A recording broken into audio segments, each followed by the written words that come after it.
Liberty Center, Tigers hit the field. Orange and black, the power to wield. Claws out, fangs sharp, hearts full of pride. On this gridiron, we ain't trying to hide.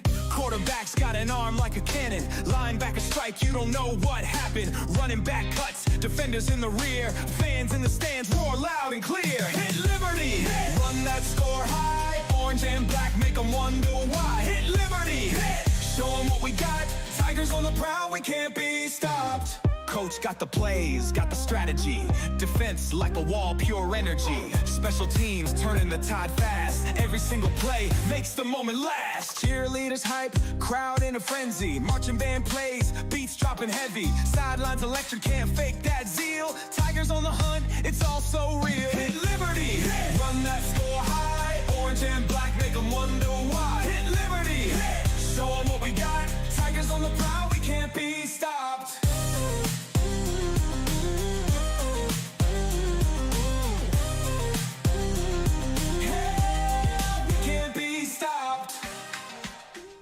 Greetings and welcome to Championship Week here at Liberty Center. Good morning, Casey. Thank Morning. you for joining us. No problem.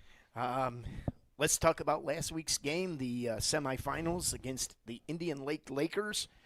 They came in 12-1, putting up some good numbers per game.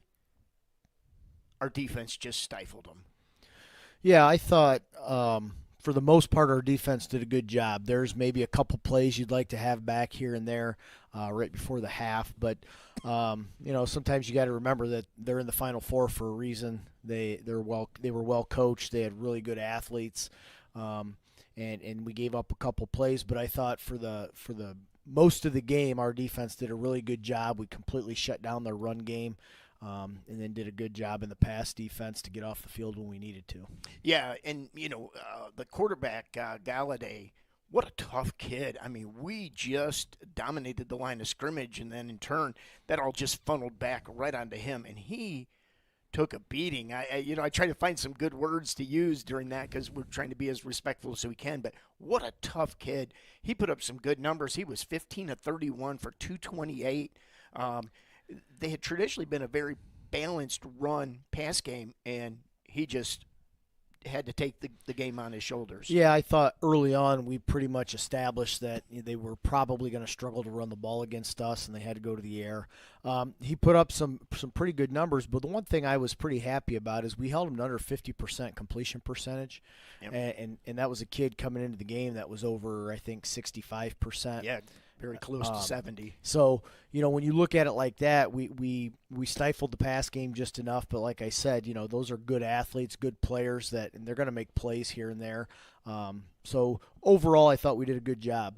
Yeah, I think you talk about taking away the run game. Noah Shirk had been averaging plus 120 yards a game, and I think he ended up with 7 yards on 4 attempts. So, and we saw that with Genoa. We saw that with the other teams in the playoffs. Do you think, Coach, that the teams, maybe sometimes they overthink, well, we're not going to be able to run, so we've got to change this, and they go away from doing what they've done all year? I think sometimes that there is a little bit of that, but with some of these teams, when you are so balanced and you say, well, we can't do this, we'll go to this, I think that there's an element to that. And, they had a little bit of success throwing the ball here and there. They had, we had a tough matchup with 21, who was a big whiteout. So, Reisinger. But at the same time, I think when you don't have success early, you got to kind of look at and evaluate, well, why not?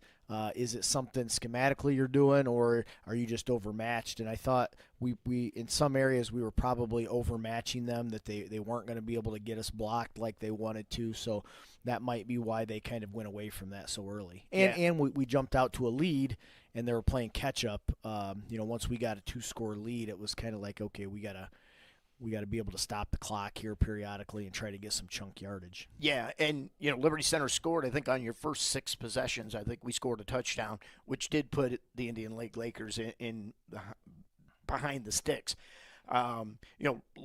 Offensively, though, with those 6 possessions, we came out, Caden Kreinbrink, 7 of 9 for 121 yards. Very, very consistent in the playoffs. That's just got to be a big plus. We know we can run the ball. We know this year we can throw the ball. But Caden Kreinbrink, I think, has really been a staple in that execution. Yeah, he was really efficient in that game. Got the ball to the right guys in the right places when we needed to, and that really opens up your offense, and kind of gives you a chance for some chunk yardage in that way and loosens things up. So if they are, but it's kind of two ways. If they have to defend the pass, they can't crowd the line of scrimmage. If they crowd the line of scrimmage, then you're opening up opportunities to pass the ball, and that's kind of what we did, and we did a good job with it. Yeah, and I think that's a great point. I know in the booth, as we were watching it and broadcasting the game, we kept saying, they're going to have to put somebody else up on the line of scrimmage. They're going to have to put – we kept saying that, but then, when they did, they put that linebacker, put his hand down, and then we threw over top of them. And I think that one play where Garrison Cruz, they put the hand down. Actually, they went with a 5-man front instead of a 3, and Garrison Cruz just ran out in the flat, and we threw over top of them. So Caden Kramer did a very good job of recognizing those and taking advantage of that. Yeah, and there were a couple of times, we thought, they had a really soft edge, and we were able to exploit that in the run game. And part of that is that's kind of what got them there, and that's what they were going to go to. You don't want to get to that stage and then completely change what you do and who you are. Right. But we hit a couple passes, and I think that made them think, okay, we got to maybe stay with what we've done here and have guys in coverage, and we were able to take advantage of it. Yeah, and I think, I'm sure they scheme. You always scheme for the run game. I mean, 30's a big influence. Thomas, number 3, is a big influence. That really showed in one of the plays early. I think it was maybe the second quarter where we faked a dive. Garrison Cruz up front. Thomas just ran out in the flat. Nobody went with him. I mean, by the time the outside linebacker figured out what was going on, he just turned his head and shook it. And I thought that really showed Liberty Center's dominance, that they had to scheme for that run game. They had to play that first. But I think coaching, players, receivers took advantage of that. One of the things we were like, Thomas was so wide open. It's like, please catch it. Yeah, that was one of those where you might have been too open. But, that was kind of a formation that we had been pretty run heavy in and felt like we could maybe get them to bite a little bit. And the reality is all week we thought we were going to be able to hit the post because we thought the safety would come down real hard. And then when the ball was snapped, the safety kind of bailed back, and I thought, oh, no, it's not going to be there, but the corner went with the post pattern as well, and that opened up that little wheel route. Yeah, and you talk a little bit about their offense. The Brody Reisinger, the big receiver that they had, he was 7 receptions for 135 yards, and I believe he scored the touchdown also. That was a tough matchup for our linebackers because they really played that player kind of in between the linebackers and the defensive backs. Yeah, they do a good job of moving him around and trying to get matchups. So if you're going to stick one guy on him, you might have a cornerback who now has to play in the slot, which you're not used to, which means you got to have your normal slot DB play on the outside, which they're not normally doing, or you've got linebackers in there. So they do a good job of moving them around. We tried to kind of not necessarily have to move our guys around as much, and they got some good matchups. But also, even if you have the guy you want on him physically, he's a tough matchup because he's 6'2", he's 195 pounds, and we don't have DBs with that kind of size. So it can be a mismatch in a lot of ways. I thought there was a couple times we had really good coverage on him, and he still made plays. Yeah, and that's what you're going to get at this stage. Yeah, he absolutely did. Had great hands for a receiver, someone that big. He had great speed, too. Mm-hmm. I know when he got in the open field, that was a tough matchup for us, regardless of where we were position-wise, but he just took off and ran. Indian Lake came in at 11-2. A big momentum. They beat North Union twice in a season, which is a tough thing to do. And I think the momentum shifted very early. They got a field goal on their opening drive. I think they were very, very happy about that. The momentum was going that way. And I think our line of scrimmage just took over from that. We talk a little bit about their attack. Normally they're about 180 yards rushing. They had, I think it was my board. I'm looking at my board up here. 60 yards rushing for the game was it. And we talked about him being a tough kid. Made a lot of good decisions, what we like to call some good business decisions. But boy, did he take a lot of hits, and that's a tough kid. He looked thick, but he had a flak jacket on. But boy, Yeah. he needed every inch of that. Well, he was a big kid. He's a big, thick kid. 6'2", 215 to 220 pounds. So, for us to go up and hit him like we did, I think shows a lot of toughness out of us. And obviously he was pretty tough as well. Yeah, let's talk a little bit about our defense. Max Walker, 10 tackles. Ethan Gray, 7 tackles. When you're getting that production out of that, your linemen were in the backfield all day long, and I think we went with a 3-man front. It was kind of interesting. We had some a little bit different players than we see. I think Logan Cifuentes was back. That was nice to see. He lined up next to Deegan Schwagert at nose tackle. That was kind of a new. Was that something we just kind of threw in, or we thought we saw something there? It was just a matter of getting guys on the field that are capable of playing it, and then getting some guys off the field just so that they're not playing, every snap of every down, both offensively and defensively. So when you have depth like that, it's a luxury that we can get Hunter off the field, or we can get Kellen off the field and get him a break. It's less blows on their body, and at this point in the year, nobody's body feels real good. So anytime we can get them off the field, and once you get a couple score lead, you can be a little bit more liberal with your substitutions. And those guys came in that maybe weren't starters, but they played really, really well for us, and they all made plays, and that was big for us. Yeah, Gabe Clapp was back in full-time action this week. That was nice to see. Again, the depth, I think, is a very strong thing for us at this point of the year. As you said, we were laughing, Spike Whitman fell, and he couldn't do one of the games, and he was back this week, so he tried to do his normal Spike Whitman scream and grabbed his ribs. I said, Spike, it's week 15, buddy. Everybody's playing hurt. Right. So yeah, no doubt the depth, especially in small school football, you got to have depth and you got to have production out of your backups. Yeah, and I think this game, to me, Casey, came down to really the line play, the dominance, the execution. I think it was Coach Pratt. Yeah, Rapp said it was like playing a college team. And he didn't say it was size. He said it was execution. It was blocking schemes. It was just a dominant line of scrimmage. And he came right out and said, they beat us up on the line of scrimmage. And if we want to be, good, then we've got to take that away from this, and we've got to learn to do that. Yeah, I think to get to this level, you have to be good up front. Yeah. You can have all the skilled guys you want, but if you don't have guys up front that can play solid for you, you're going to really struggle. And they were good up front, but I think we were a little bit bigger, maybe a little bit stronger in a couple positions, and I think our guys move really well, and sometimes that's the big difference. You can have bigger guys, but if we move better, a little bit more athletic, then it can be an advantage for you, and we have a great mix of that. Yeah, and we had one of their local newspaper guys in the booth with us, and he's like, do your big guys always end up blocking 25 yards downfield? I go, that's short on some plays. They all want that touchdown block. And he's like, that is just crazy. And I go, that's the standard. We talk about it takes more.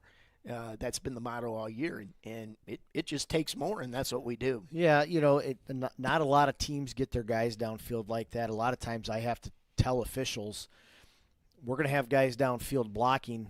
They don't know where the ball is most of the time. If the play's over, you have to blow the whistle, or they'll continue to block. We've been penalized for that before, but that's something we're willing to accept, to get those guys down there and to make those blocks, because those are the difference between a 15 or 20 yard gain and a 50 yard gain. So it's great that another community recognize that, and I think that shows that those guys are playing hard and executing the way they're supposed to. Yeah, that's one of my jobs as the producer of the Tiger Sports Live broadcast, is to mimic you going, I told you they're going to block until the whistle was, because we can see you, mimicking that on the sidelines, because they'll come over and go, well, he was, and you're just going at it. Well, they're going to block till the whistle. That's one of my jobs, Casey. That's one of my jobs. So, that offensive line, very dominant. Thomas Moeller, 11 attempts, 66 yards. We talk about chunk yardage, +6. Gary Cruz, 7 attempts, 175 yards. That's 24 and some change per carry.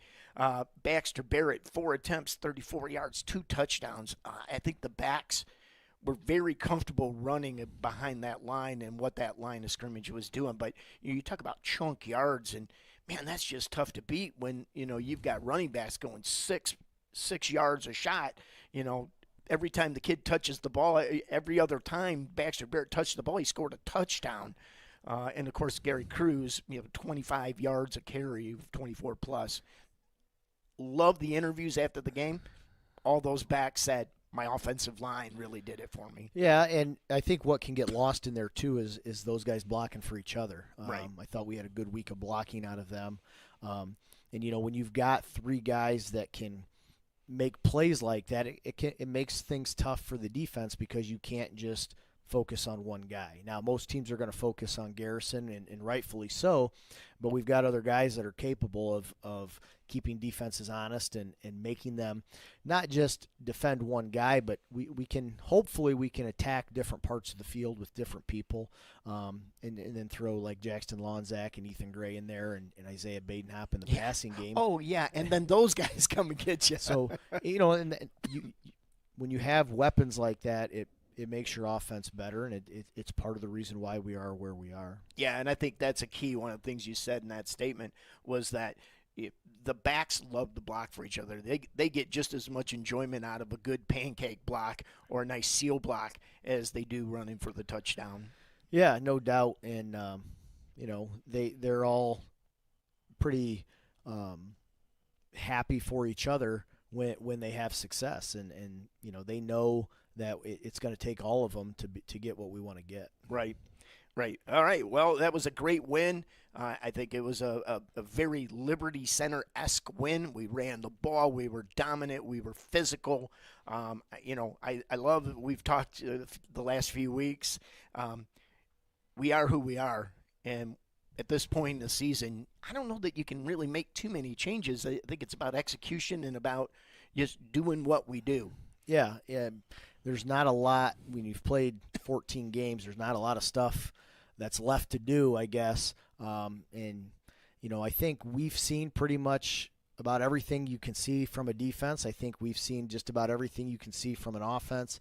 So our guys I don't think are going to be surprised by a whole lot. Now, having said that, every team's going to come out with wrinkles they haven't shown on film, and certainly we're going to get that this week without a doubt. Yeah, and we did a little wrinkle on a kickoff. Where'd that come from? The little muddle huddle type run the ball did Max Walker just call that on the field? Or? No, that's something we've been working on really all year. It's just kind of a tool in the toolbox, and you're looking for opportunities to do that. We've had other opportunities during the year where Coach Hefflinger says, "Hey, can we do this?" And it's there. I think we can execute it, but a lot of the times, if we kicked off to start the game and we're kicking off in the second half and we have a running clock, I'm like, no, we're not going to do that. Yeah, now. you don't want to run but that in. That was an opportunity. I thought it was a really good time. It was not a running clock, and it was there for the taking. And I thought if we get this, we can get to the running clock, quickly and hopefully, start pulling guys out. And if we don't get it, our defense is playing pretty well, and we've got a pretty comfortable lead. Even if we give them a short field and they score, we still had a 2 or 3 score lead, so I felt comfortable with that. Yeah. Hey, you talk about special teams, and you got to give your hats off to Coach Brian Hefflinger in his shorts. That was the one newspaper guy asked me, he said, "Excuse me, sir, can I ask you a question?" He goes, "Does that guy always wear shorts?" I'm like, "Who are you talking about?" The bald-headed guy down there. I go, "Oh, yeah, Coach Hefflinger. He wants to out-tough his special teams." I'm not doing that. Yeah, I was going to say, no, we were in the heated press box. I don't do cold. So, all right, well, you talk about things that you see this year, and let's move on to the state championship game and the Wheelersburg Pirates. You talk about seeing things. Do you look in the mirror and kind of see Liberty Center and Wheelersburg you kind of see yourself there a little bit? Yeah, not necessarily. They're not going to run the same offense. They're not going to run the same defense, but I think the way they play, they're big up front. They're probably bigger than us, and they're extremely physical. And so when you look at the physicality part of it, that's definitely a similarity. They're a little bit different formationally on offense, but they want to run the ball. They're about 70% run, 30% pass. like I said, the plays they run are probably a little bit different. A lot of counter action. They're going to have a lot of motions and shifts and movements pre-snap, which is something we do a little bit of. So they do that. They're going to be in shotgun most of the time. We're going to be under center, so that's a little bit of a difference, but they can do both. And then defensively, they're a little bit different structurally, but they're big and strong up front, and they dominate. They've got guys that absolutely disrupt offenses. I feel like we've got some guys like that. Their linebackers are big, physical, and tough. I think that's a similarity to us. And their DBs are really athletic, and they don't give up big plays in the pass game. We've been able to do that for the most part.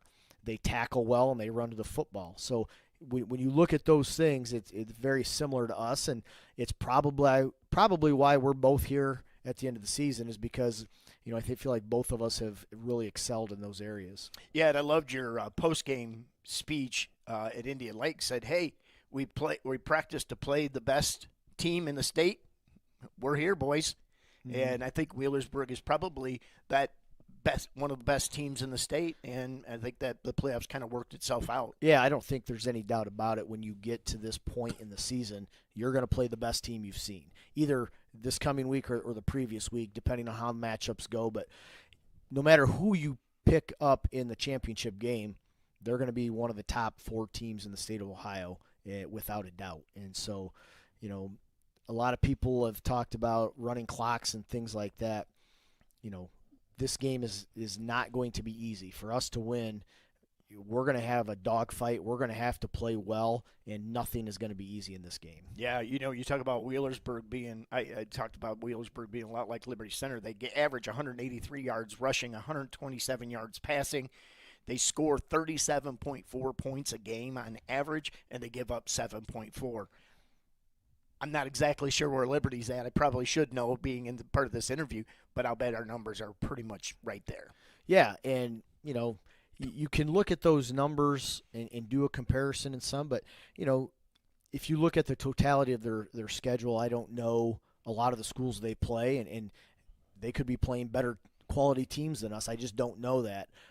So that's something you always got to keep in mind is, they could be playing better teams, so maybe their numbers aren't as good as ours, but if they're playing a couple of Division III schools, that can make a difference. Right. And I do know they play a lot of schools from out of state. They got some West Virginia schools and things like that. I'm not familiar with West Virginia football. I don't know how quality it is, but the fact that they're here tells you they can play football and they're good, and we're going to have our work cut out for us. Yeah, they come in. Their quarterback is a 1,000-yard passer, very mobile, can tuck the ball and run, very quick. They've got a receiver that's got 141 catches for over 1,000 yards, so they've got a 1,000-yard passer and a 1,000-yard receiver. When looking at film, I looked at a little bit of film. The quarterback is very mobile, and he's not afraid to run the ball. No, he's not a real big guy, but he is very slippery. We've tried to kind of compare him to quarterbacks we've seen.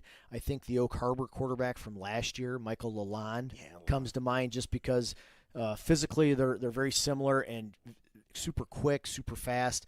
I would also maybe the Liberty Benton quarterback. He's probably not quite as big as him, but certainly as athletic. And so those would be comparisons. And then again, you talk about all the other weapons they have and the fact that they have a ginormous offensive line, two tackles over 300 pounds each that are mobile and can move. So it's going to be a dogfight. Yeah, and I think that's a key when you watch film, and a lot of our analysts and Tiger Sports Live, I'm sure the coaches, they do have a big line, but I'll tell you what, I was very impressed by their mobility. Mm-hmm. They move. It's not like I'm just going to take up space. It's like I'm going to take up space here and over here, and by the way, I'm going to be out front of my backs running on a jet sweep or a wide out run. They're going to have 300-pound tackles that are pulling and working to block people in space, and they do a good job of it. Yeah, and we talk about experience. Everybody's talking about, Liberty Center's been here. It's 3 years in a row. We've been here multiple times.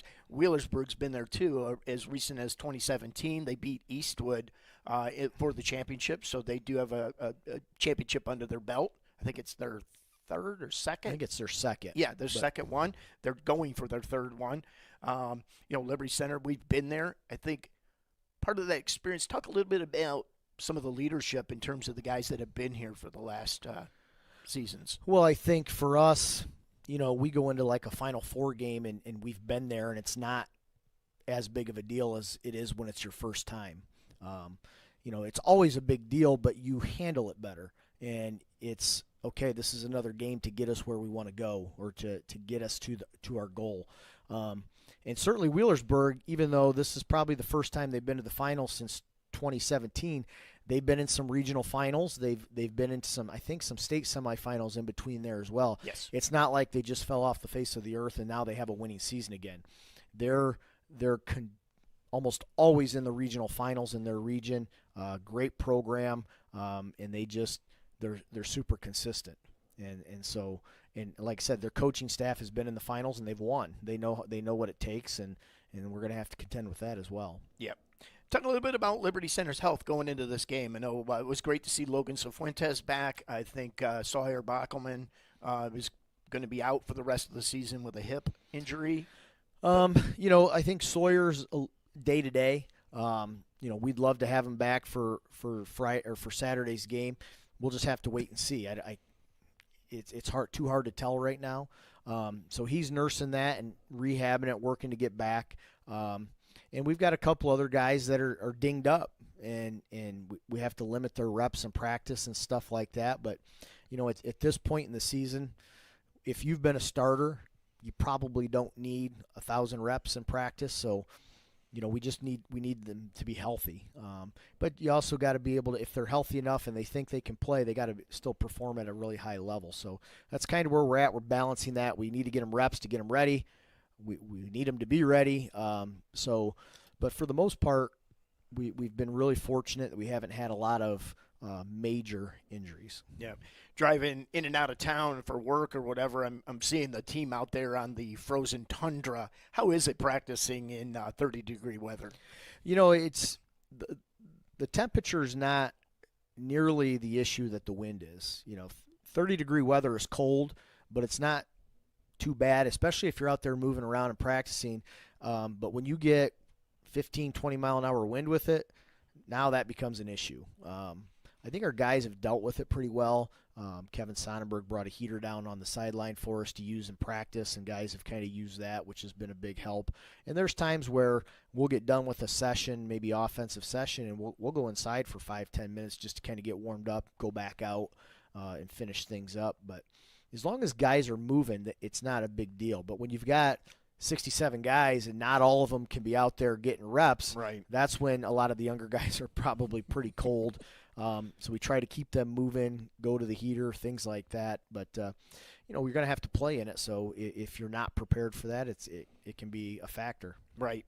Before we get to what Liberty has to do to win this game, let's talk a little bit about some performers. I went back and looked, Casey, and I'm sure you know this. I don't. But we have a 1,000-yard passer, 2 1,000-yard rushers, and one of our 1,000-yard rushers is about 150 yards away from 2,000 yards. And we haven't really played a lot of complete games, but I can't remember when we've had that. I'm sure there's been years, but, in the credit to the coaching staff and you and your coaches is what a great balance that is and how hard that is to defend against. Yeah, all the credit goes to the kids, really. I don't know that we've ever had 2,000-yard rushers and a 1,000-yard passer in a season. As a team, I think we have. I know in 2018, we might have had 2,000-yard rushers and a 1,000-yard passer, or maybe just shy of 2 1,000-yard rushers, but we dealt with some injuries there as well during the season. 2019, I know we had a 1,000-yard passer, 1,000-yard rusher, and then we split carries between 2 other backs, so I don't know that either one of them got to 1,000. But, hopefully that makes things tough for teams to defend, and that's kind of why we try to stay as balanced as we can, because we could easily give one guy the ball 25 times if we need to or if we wanted to. But,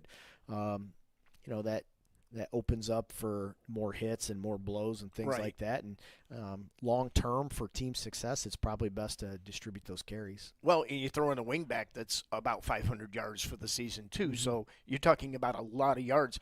And you won't ever say this because you just don't do this. But these kids have not played an entire game since maybe 2 full games this year. I don't know. Even at the Arch Bowl guy, I know they talk about running clocks, and at this point that's all moot, blah blah blah.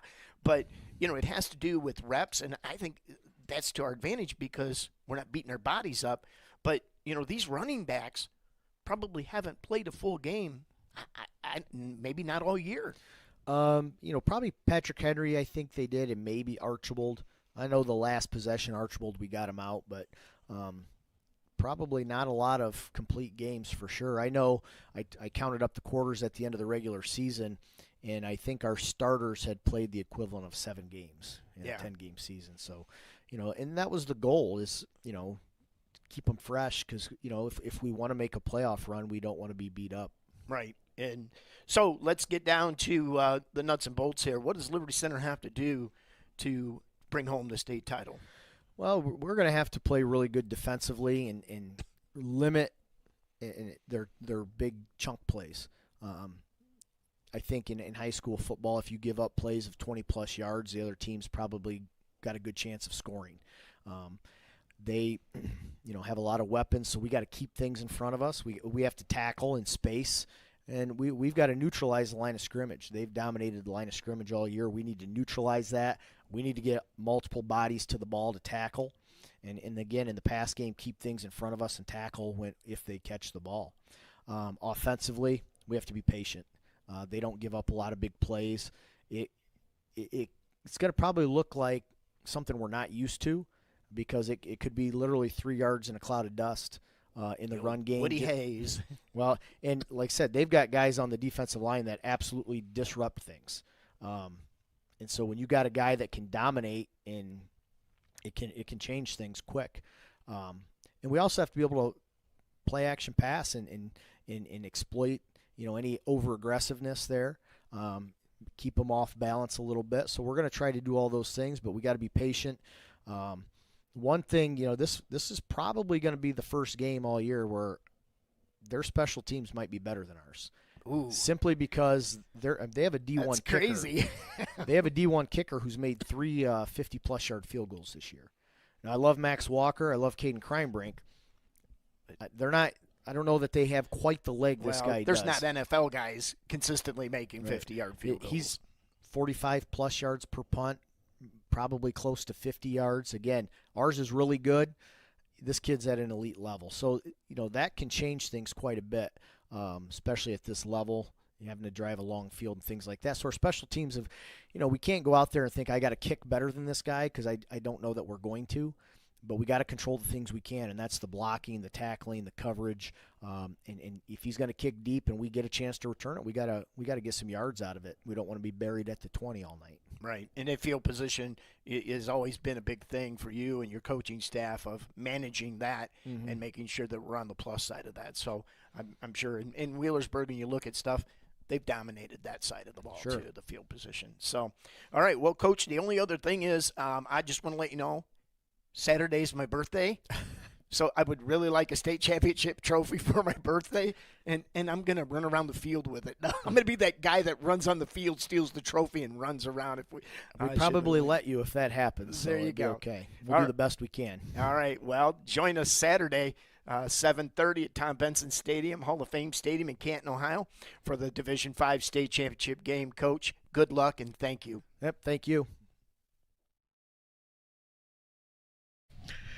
Good evening, football fans. Well, this is it. We've waited all year. We've battled through a lot of games, a lot of big-time Liberty Center wins, but we've been here before. And this is tough.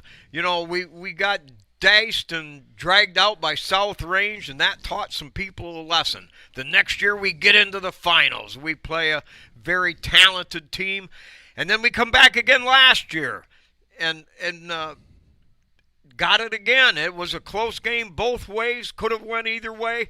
And now this year, the motto for the team this year has been, it takes more. And that's what this season for these seniors, for this Liberty Center Tiger football team, that's what it's been all about. These guys have done everything. Coach Moeller praised them because you have done it all. You have worked, you have put your time in. Now it's all comes down to you. How are you going to handle the good times when we score? But how are you going to handle adversity? They're going to throw some stuff at us we've never seen. The team that handles the adversity is going to come home the victor tonight. Jigs, what a great night. What a venue here in Tom Benson Hall of Fame Stadium here in Canton. Well, Spike, we are under the lights here. 3 years in a row coming back here, and you're right. What a venue. You got the snow on the sides of the stadium here. We got some snow earlier in the week. You got the orange and black, heavy. Wheelersburg, orange and black as well. We are the away team. We got the white tops, the black bottoms on, and, man, this is exactly what we've been waiting for. You know, we had that heartbreaker last year, Ironton. What a heck of a game that was. Close game with against a really solid Ironton team, and we were this close. And this senior class. Coulda, shoulda, woulda. That's right. This senior class has been rallying this team all year long. You mentioned it takes more. That has been the motto. And I think this senior class has done a great job to set this foundation. They have led this group all season long. And, man, the Tigers are coming in here ready to go tonight. Well, and it's been if I dare point one guy out, this is Max Walker's team. Along with Thomas Moeller, who is kind of the quiet leader and snaps out the orders here and there. Max is the spiritual leader, if you will. Yes. And he has just been a great inspiration. The guys all look up to them, and Gary Cruz as a junior, you know, brings the same thing to the table. A quiet guy that everybody, you know, listens to him, and it's just a great bunch. This team embraces what it's all about to be a true team, and that is the bottom line. They would dive on a hand grenade for each other. This is what it's all about when you get down here to the finals. And as I look out at the crowd, Liberty Center is on the other side of the field. And we've got, at this point, I would say we've got at least three times the crowd that Wheelersburg does. Does that mean anything? Not a bit. That's right. That's right. So the Tigers are up against, for sure, the best team they've faced this year. A wide-open team, but they like the run, but they also pass well. They'll pass Jigs, you may know more about this, but they probably run the ball at least 60% of the time. That's right around 70. Actually, the run game, Spike, and you know they have a very, very talented quarterback. That's kind of where the offense starts for Wheelersburg.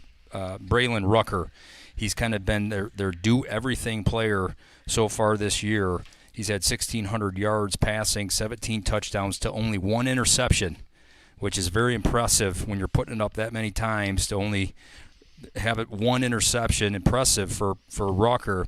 Also 600 rushing yards on the ground with 8 touchdowns. So 25 touchdowns accounted for Rucker.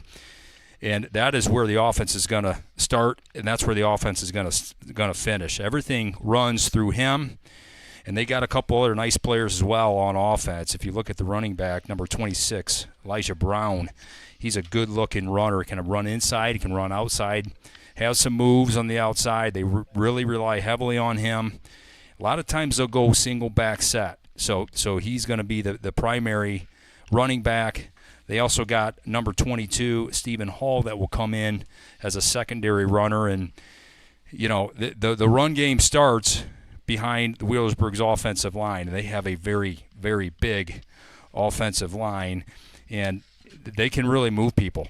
I mean, if you just look at the weights of this offensive line, they are stacked up. They have 2 gigantic tackles, and I think if you really look, that the center and their 2 guards are probably their best players on that line. Juniors and seniors that have played a lot for this team.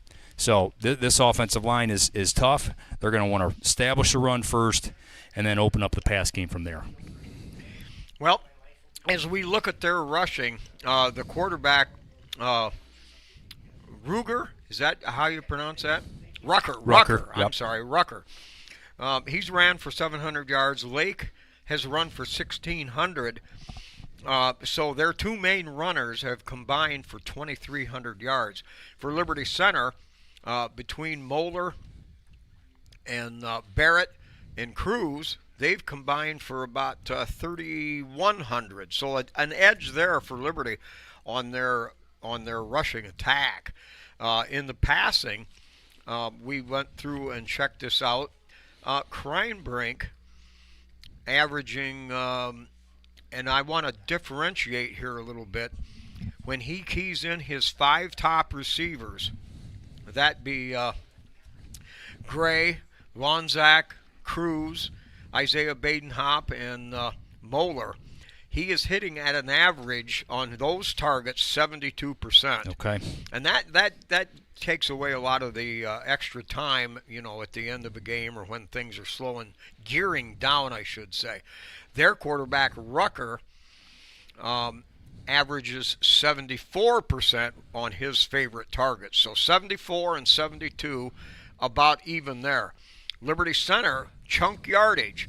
When on a reception, Liberty Center averages 18 yards a catch, while Wheelersburg averages 13 and a half. So an edge there for Liberty. So I think when we look at stats, I think Liberty Center's got an edge. I really do, and but games aren't won with statistics. That's right. And we've talked about the film all week on Wheelersburg, and if you just turn it on and you look at the colors, they look like Liberty Center. They got the orange and black, and if you don't see the numbers and you're watching, they look a lot like us. How we play on defense, they fly around, they really get to the football, they swarm, and there's just not a lot of room for opposing offenses against this Wheelersburg defense. And I think it's going to be interesting tonight for Liberty Center. What part of the run game is going to work?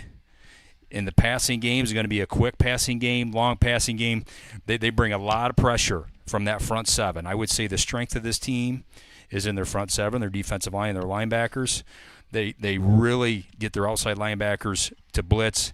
They create a lot of havoc on the outside, and their defensive line can really push from the inside. So this is going to be a will on the offensive, defensive lines. The line of scrimmage is going to be very key in this ball game. Yeah, far more than any other game this year. This won't be like any game that Liberty Center has played. You had Delta, who was primarily a rushing team, but not certainly in the same realm that Wheelersburg will be. Okay. So, no, I'm sorry. We're going to go down. They're going to do the coin toss. You can keep Okay. going, but we actually have a mic on the referee. So they're going to do the coin toss, and we'll tune into that in just a second. Okay. Yeah, we'll tune right. Yeah, that's good. Jig, how do you see this? Everything starts with our offensive line, Yes. with our rushing game. Where do you see them? Where are they going to have the ability to compensate for our mammoth rushing game? Yeah, I think if you're Wheelersburg, they kind of thrive on penetration and getting bodies to the football. So if you're Liberty Center, probably the quicker run game. We don't want longer developing run plays because of some of their penetration. When I say quick running game, I'm talking dive. Sure. I'm talking the power. And probably outside some of those tackles to where you can get a body on an outside linebacker versus letting him penetrate and get inside. So I would expect the quick running game for Liberty Center and also the quick passing game, because some of those outside linebackers, same ones I'm talking about, if you're back in a 5-step drop, 3 to 5 seconds, those guys can get on you, and they can sack you, they can strip you. And this secondary for Wheelersburg is very active. And if the ball goes up in the air, they've got a lot of interceptions this year, and they got some experience back there. So I would expect the quick run game, quick pass game for Liberty Center's offense.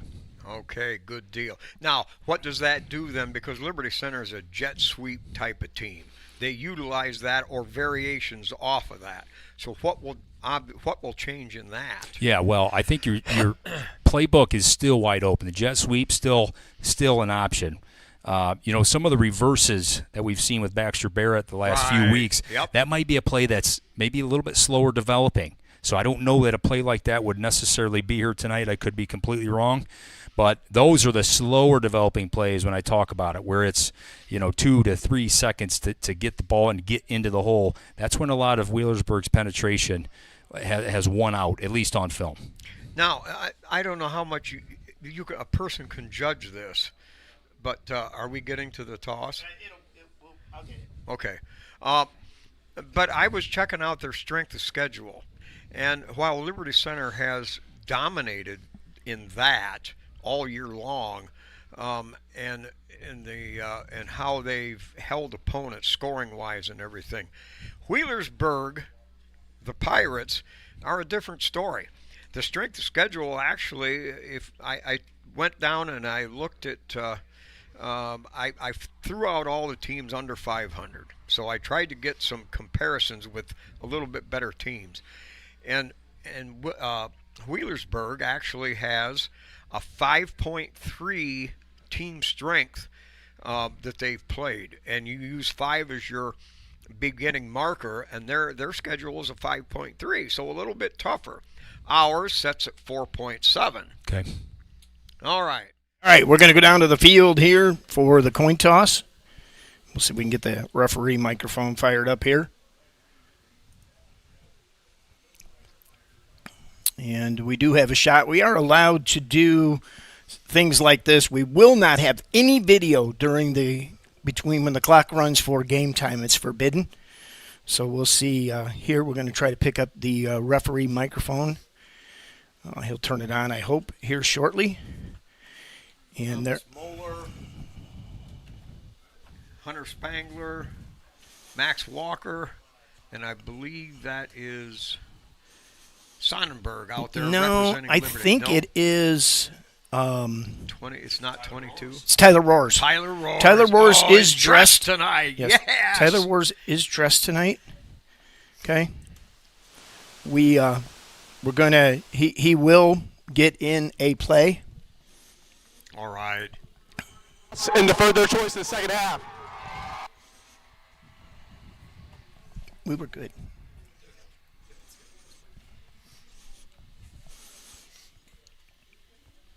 So Wheelersburg won the Liberty toss, Center will receive. and they deferred, so Liberty Center will receive. So, all right, guys, we're about 19 minutes from game time on the call tonight. Mr. the one and only Spike Whitman. You know, Spike, you called Liberty Center's first state championship game with some classic calls in 1997. Okay? Brian Jiggs Babcock on the play-by-play, and making his guest appearance, CT, Mr. Colin Tamarine.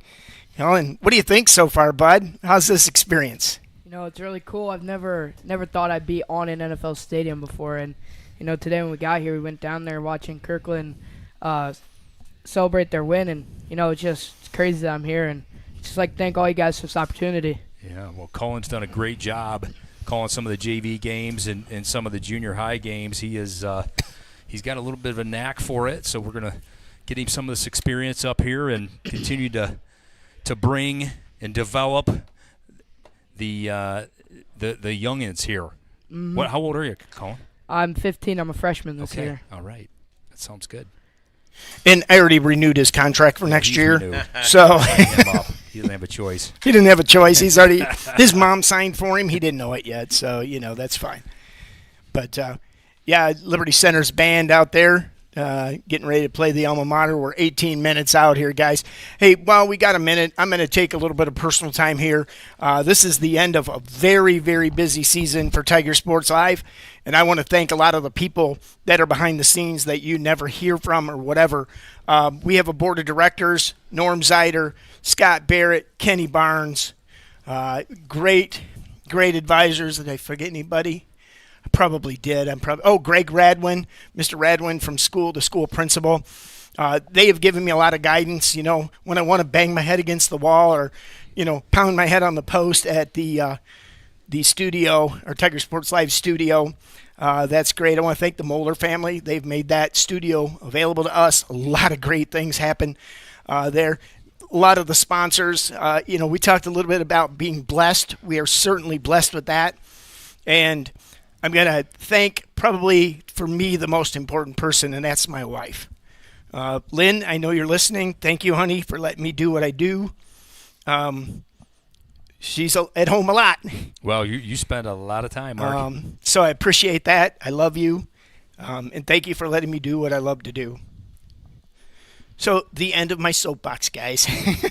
And of course, you guys, all our broadcasters, our students, boom, boom for putting up with me and my techie fits. He's over here, but I put up with his techie fits too. So appreciate that. All the way from bowling to soccer to badminton to tiddlywinks to wrestling. Guys, there's so many people that you never see behind the scenes that help us, and so much appreciate it. So much appreciate it. So, all right, well, that's enough of that. It's time for some football, Spike. All right, you betcha.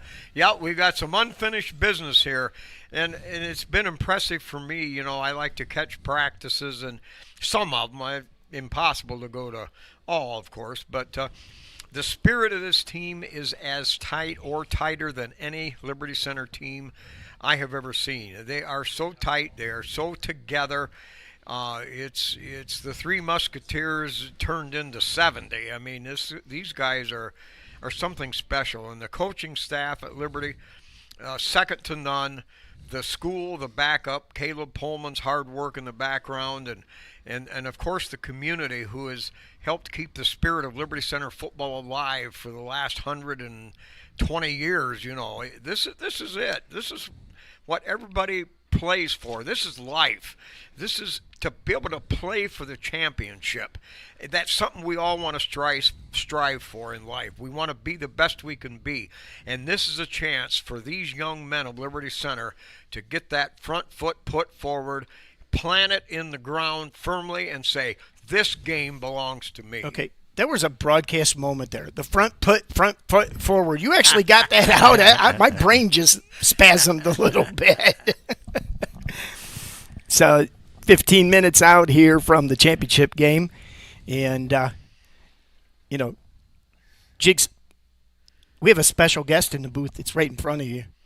We have the Canadian Moose from the Canadian Mafia. I like that. And we have decided his name shall be Steely Dan. Ooh. So we've got the Canadian Mafia Moose in the booth with us tonight.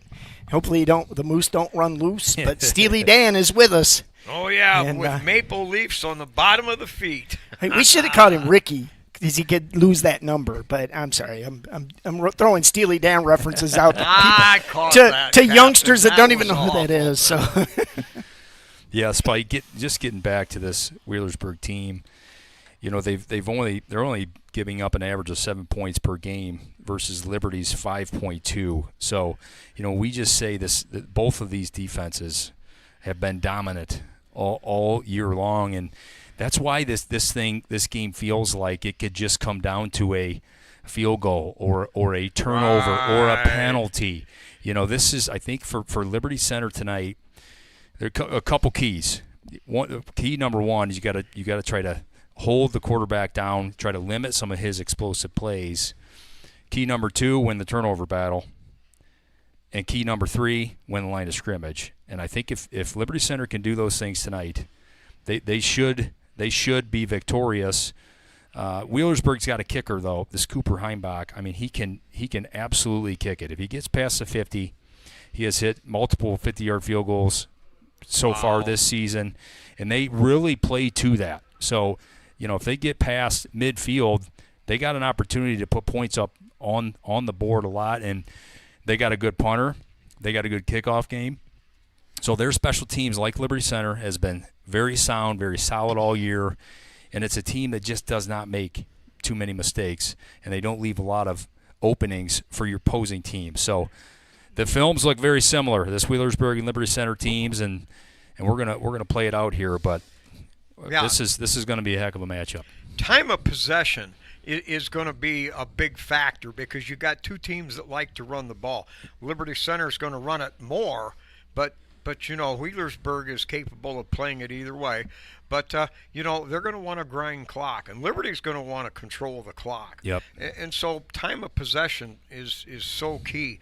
And to get out of the gate, Liberty Center the last 3 years has not got out of the gate fast. Correct. And so Casey has been strumming that, the coaching staff completely has been strumming that into the players about getting off to a good start. Come out and take care of business. He said, we don't need to win the game on the first possession, but we need to plant a precedent. We need to plant our flag in the middle of the field, so to speak, and use that as a milestone guard to go by. Looking on, I went ahead and did stats on scoring with teams above just 500, and it's very similar. Liberty Center scores 39 points a game in 11 games of teams over 500. They're averaging 39 and giving up 6. You can forget the tail enders in on that, but only giving up 6 points. On the other side of it, Wheelersburg scores 33 a game in 10 games. So 10 and 11, real close there. Liberty Center with a 6-point edge. Wheelersburg gives up that same 7 points per game that Jiggs mentioned earlier. So a difference of 26 plus for Wheelersburg and 33 plus for Liberty Center. We'll see if that has anything to do with it. Not really. I don't believe it. I don't think it'll mean a darn thing. Well, in this coach Rob Woodward for Wheelersburg Spike, he's got the most wins in school history. He's a guy that came from the college ranks, was a head coach at Worcester College for 12 years. So he brings a lot of credentials here. This is a team that's won 2 state championships in their history.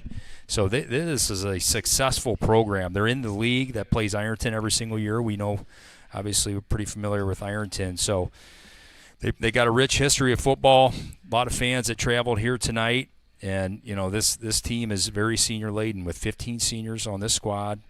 And, they got weapons all over the place. And they are a very, very tough-looking football team. Now, just as an observation, again, about the fan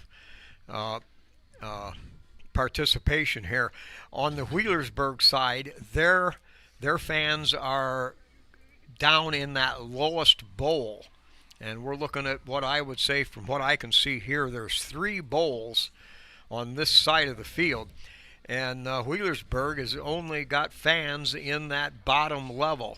Liberty Center, on the other hand, has got fans all the way to the top in that middle section, and that's pretty doggone full. And they've got, of course, extensions down there from the 30-yard line down to about the 15, and from the 30 down to the 10-yard line on the other side.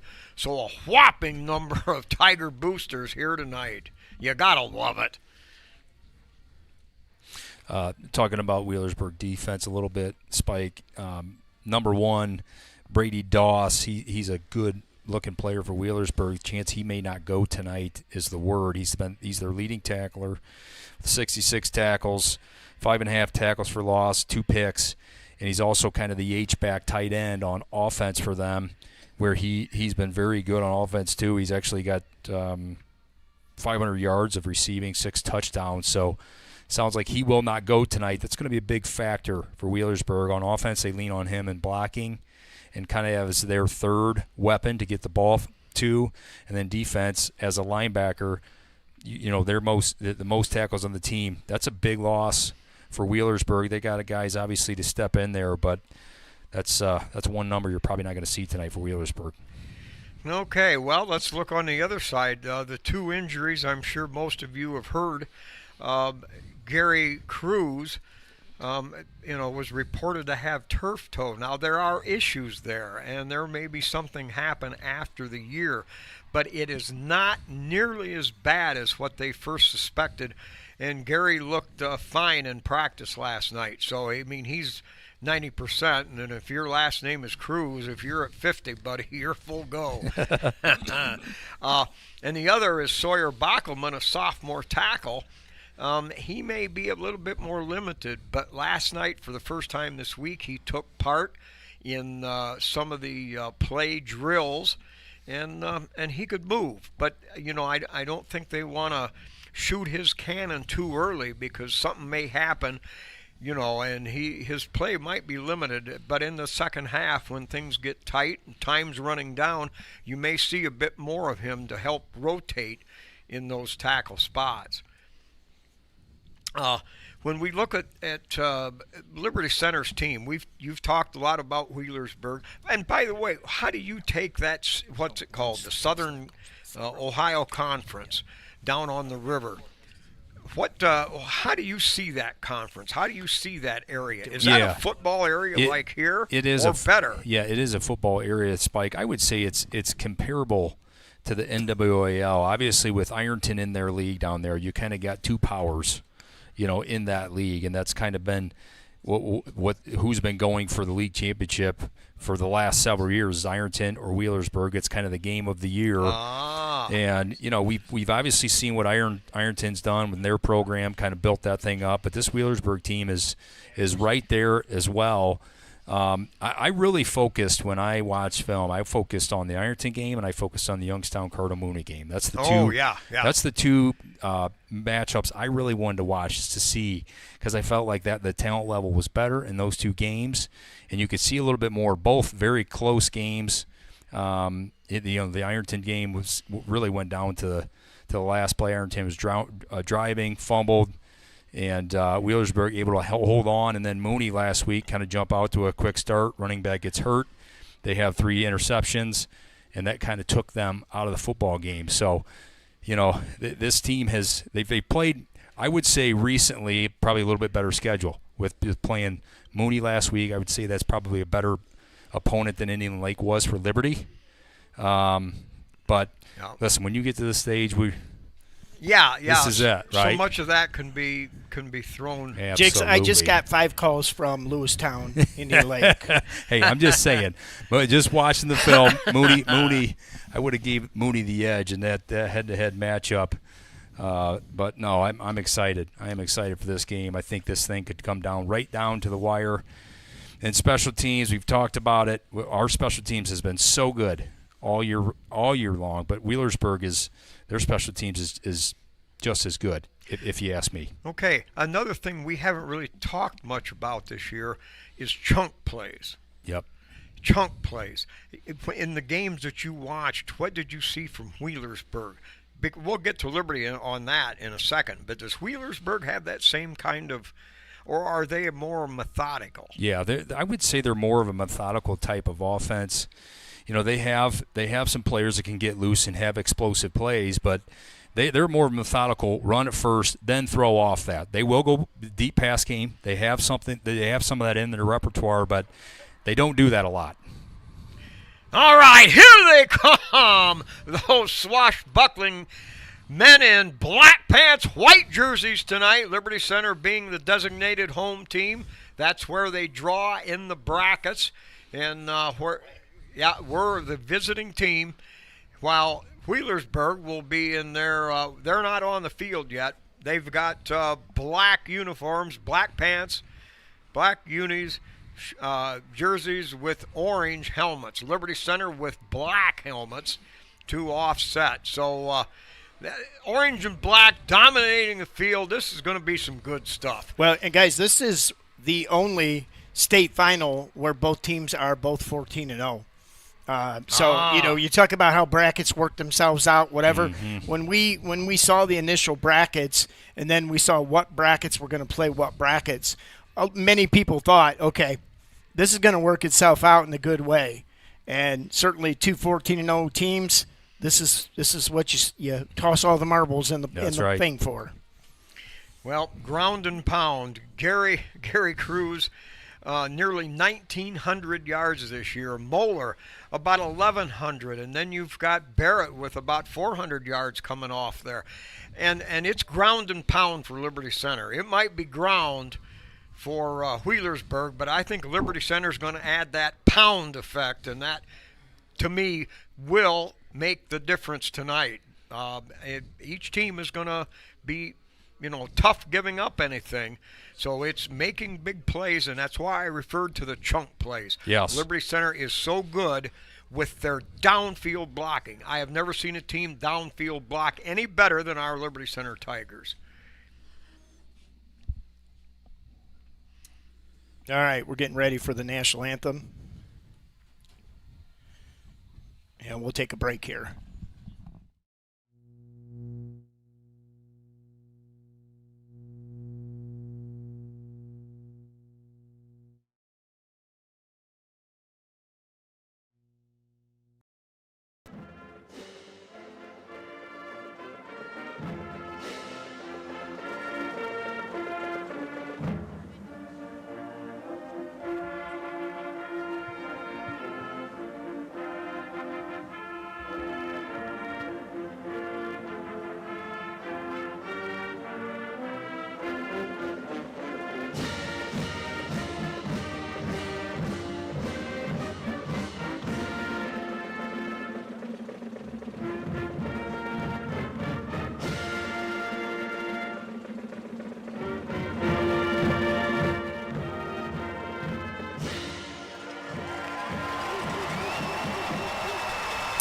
All right, we're getting ready for kickoff here once again from our booth, the Tiger Sports Live booth, high above Tom Benson Stadium. Spike Whitman on the play-by-play, Brian Jiggs Babcock on the color, and the man of the hour, Mr. CT, Colin Tamarine.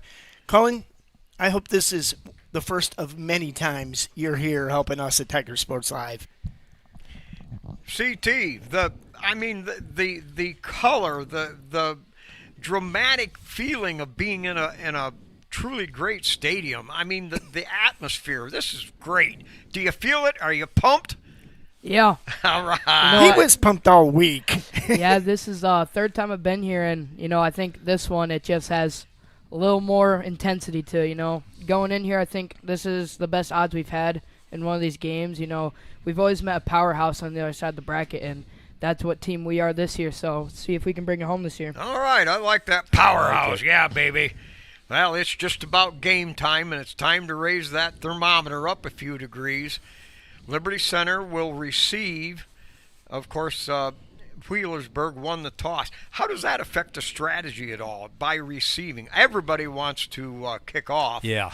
But what does that do for Liberty's outlook? Yeah, well, Liberty Center's offense has been ready to go for all year long, early and often, Spike. I'm more interested in Wheelersburg here. They typically kick off, try to kick it to the 5 to get a return. But with some of our explosive returners from Liberty Center, they obviously have a kicker that can get it out of the back of the end zone. So I would expect them to do that to limit the Liberty Center's return tonight, because there has been times on film where teams have had good kickoff returns on their kickoff unit. All right, we've got Gray and Badenhop back there. Kickoff returns. Set deep, standing back at their 5-yard line. Here we go. Very explosive. Here we go. All right. I got the jitters. Yeah, here we go. Yes, I've been jumpy and jivey all week long. You took a nap on the way here. Well, yeah, I had to. I passed out from exhaustion. Conserve that energy, right, Spike? Yes, that's right. All right, so 2 explosive return people with a super kickoff artist. The game begins. Standing back there. Tigers wait at the 5. They run the standard 5-2-2-2 return set. Now they little punch kick out there. That comes down at the 35-yard line. Return straight ahead by Badenhop, and gets up to the 45-yard line. Why in the world would you do that, Jiggs? Man, I don't get it. It looked like they were trying to catch us there that time, but, boy, he kicked that right to Brady Badenhop. Great job by Brady. Secure that thing, get positive yards. Liberty Center starting at their own 45. You couldn't ask for better starting field position for Liberty Center. All right, so 10-yard return on that. Yeah, Wildcat with Gary Cruz. They've worked on that a lot this week. Cruz with 3 men in the backfield in front. Takes it, runs it right up the middle. He's going to break one, pounds forward, and he'll pick up 3 yards on first down. That's fine. We get 3. That just makes it easier the next 2 downs on. We give our playbook is bigger. Yeah, that time they bring Swigert, Cifuentes, and Navarre almost as up backs that time to kind of lead that thing up right up the middle. Solid 3 yards to start the Gabe offense. Clapp is the tackle over on this side. The Tigers line up with an empty backfield with a double wing package. Caden Kreinbrink drops back, throws it underneath, and it's going to be short and incomplete. That'll bring up 3rd down and 7 for Liberty Center. Well, we wondered kind of what Liberty Center would do coming out. You had a Wildcat and then an empty set and a passing down there for 2nd down. Brings up a 3rd and long. We'll see what Liberty has drawn up here. Run game still a possibility, Spike. All right, Gray, number 2, enters the game with number 11, Olcrew, both receivers. Wheelersburg in a 3-4 defense. All right, now they shift out of that.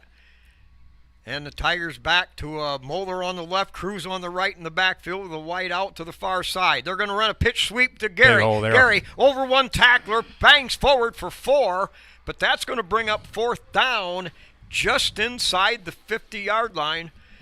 And now Going Liberty quick. Center faced with a 4th and 3. Going quick here. And there it looks like they're going to line up to go for it.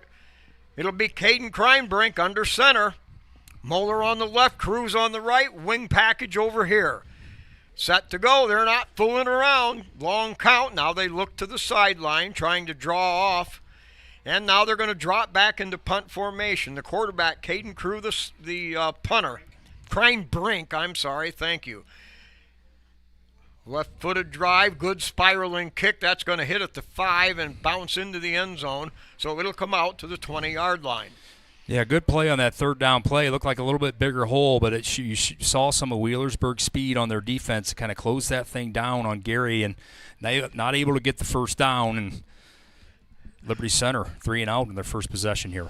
All right, but that bodes what we saw could bode well. I mean, I think there's room to pound and ground. Yep. Yeah, and Casey normally scripting these first whatever, is it 10, 15, 16 plays. So he wants to give looks and see what Wheelersburg's going to do against it and then kind of adjust from there. All right, Wheelersburg with the wing, single setback.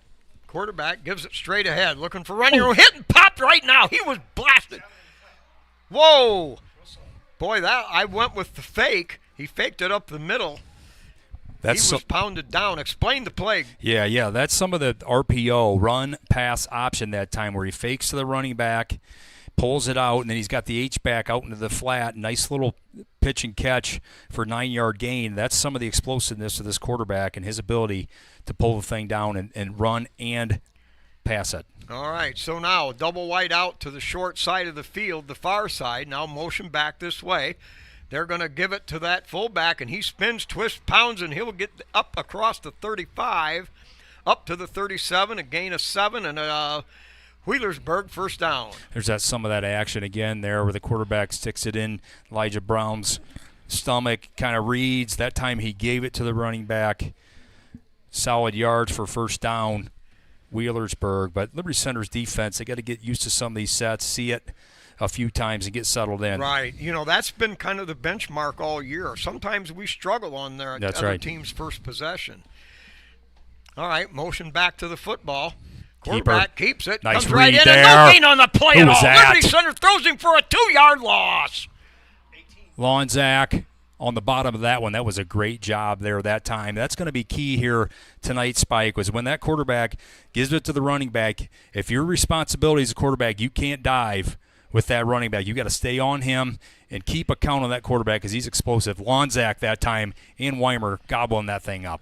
All right, loss of a full yard on the play. That'll make it 2nd down and 11. Ball on the their own 36-yard line of the Pirates. Out of the gun. Drops back to throw. Now takes off up the middle. Great play there. And thrown for another yard loss. Tigers all over that.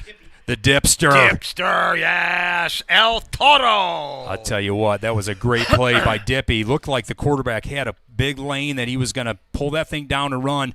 The dipster was double-teamed, spun move out of it, and basically made the sack. I think they're going to consider that a sack or no game. Man, that was a big play by Logan Well, it was a half a yard loss, I'm going to call it. It's third down and 12 now. Ball back at the 35, their own 35-yard line. Trick receivers to the far side. Little quarterback draw. Look at this. Look at He's this gonna be pressure. hit again. Yeah. And that was Kellen Weimer. Was Walker. it? Walker and Weimer. Yes. Oh, yeah. Dippy was in there, and the Tigers grab hold of the reins, put the kibosh to him. And now 4th down and 11 to go. And Wheelersburg they do. They have gimmick plays, all over the yin-yang. Wow, that's a great play by Max Walker that time. Read that thing. Keep that quarterback corralled. Weimer to clean it up. All right, punting from the 35. Low liner, spiral. That's going to be taken back there at the 22-yard line by good Mulder. cut, Thomas. Mulder cuts to the outside. Now cuts back inside. Yeah. Breaks one and gets all the way back up to the 40-yard line. 17-yard return. Liberty with good field position at the 40. Well, that's putting your senior back and punt safe that time. Thomas corralled that thing, 10, 15-yard return. Great starting position for Liberty Center again. I'll tell you what, that defense, that defensive front was swarming them last 3 plays, Spike. That is exactly what Liberty Center has to do on defense, is swarm with linebackers and defensive line, corral that quarterback. All right, we got a TV timeout, so we're going to hear from our sponsors.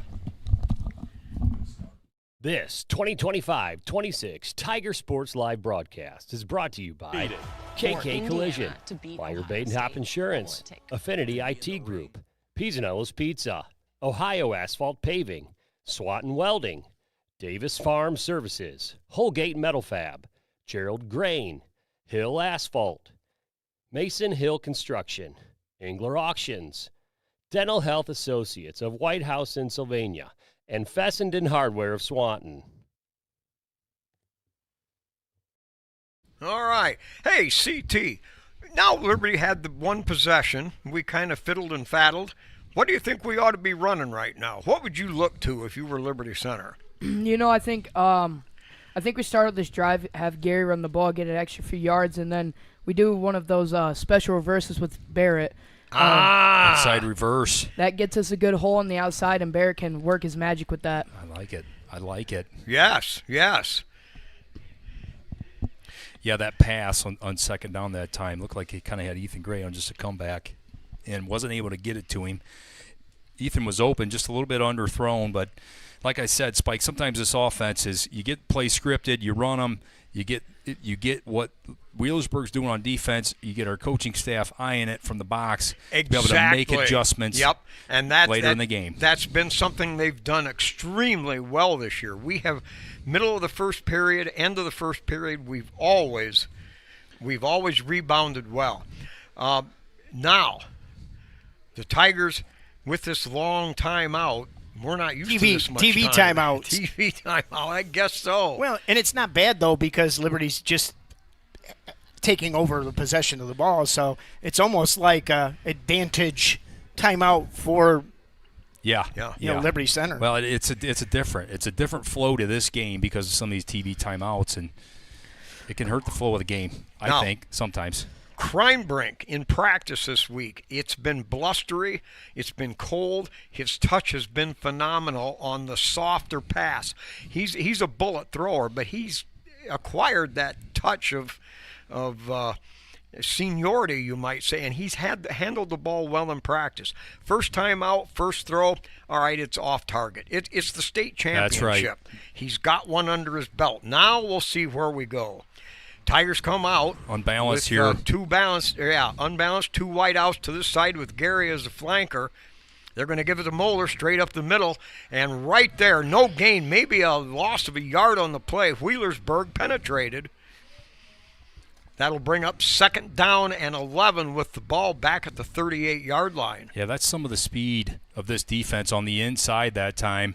Got a reach block from the center, didn't quite get there, and these linebackers, they put number 28 at the nose tackle sometimes. He's more of a linebacker. He's very quick, tough to get your hands on. That time he wrecked that play.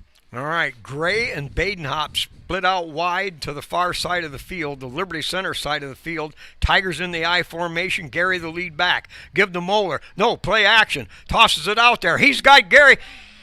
Can't. The ball pops away out near midfield. It was around that first down marker, and that'll bring up 3rd down and 11 for Liberty Center. Well, great delivery that time. Kreinbrink, he had 2 routes down the field, checked it, didn't have it. Third option was Gary out in the flats. Gary not able to hang on, but good-looking design to that play that time. Had him open, just didn't execute. All right. Now Barrett will come back into the game. Tigers 3rd and 11 now, looking for something they can it looked like he had time. I think that's important. Now Barrett shifts over, wing back over on the far side. Moeller on the left, Gary on the right. Rolling left, has time, throws it out there. That's going to be caught baby. for a first down at the 50-yard line. What a great executed play that time, Spike. Offensive line, a lot of pressure, rolling out to the strong throwing side for Caden Kreinbrink. That's that comeback to Ethan Gray we've been seeing all year long. 15, back to 12, first down Tigers. All right, Gray has been phenomenal this year. Targeted Sure-handed. 25 times, or 31 times, and caught 25. So a 1st and 10 Liberty on a 12-yard gain at the Wheelersburg 49. Now motion Barrett. They're going to give it straight ahead on a dive. Running room for Gary. Gary pounced through one. Battles his way downfield to the 40. A 9-yard pickup for the Tigers. Well, good-looking play design that time. You get Barrett in motion with the fake jet motion, and Gary looked like just a zero trap that time, right up the middle. Sure was. Great-looking block. Yes. Now, 2nd down and 1 at the 40-yard line of Wheelersburg. We've got a single setback with Moeller. Gary the wing over on the right. Reverse. Now they're going to run the reverse, and that is ate up by Wheelersburg. Wow, a loss of 3 on the play. You talked about that too, Jigs. Yeah, there's that reverse play, a little bit slower in this Wheelersburg defense. These linebackers really flow well. I will say, when I watch film, Luke Coons that time, number 58, he's a good-looking middle linebacker, and boy, he read that one from the start, and he was all over it. All right, Tigers now with a 3rd and 5 at the 43-yard line of the Pirates. Out of the shotgun, they put Gary in motion. He'll slot out over on the far side of the field. Moeller the single setback. They're going to fake it. They throw it right over the middle. That's going to be caught. First down. And it is very close to first down yardage. That was Gary Cruz, I believe, out of the slot back spot. Got over the middle, grabbed, and I think we moved the chains. Yeah, baby! That is a big first down that time, Spike. Garrison Cruz just right down the center. They put him at that wingback position, straight ahead. Kreinbrink, nice little delivery, able to get the first down. Kind of like a baby post pattern. Mm-hmm. All right, now the Tigers with empty backfield. Out of the gun is Kreinbrink. Motion back this way. They're going to give it to Gary. Big Gary hole. cuts behind the They got a outside. hold, I think. We've got a flag on the play. A big gain for Liberty of 11 yards, 12 yards, but I believe from where it was thrown, it's going to be coming back. Who we got down here? 72. Gabe Clapp down on the ground, unfortunately. Hopefully, looks like he's holding the knee. Hopefully Gabe's okay. Holding. Offense, number 60.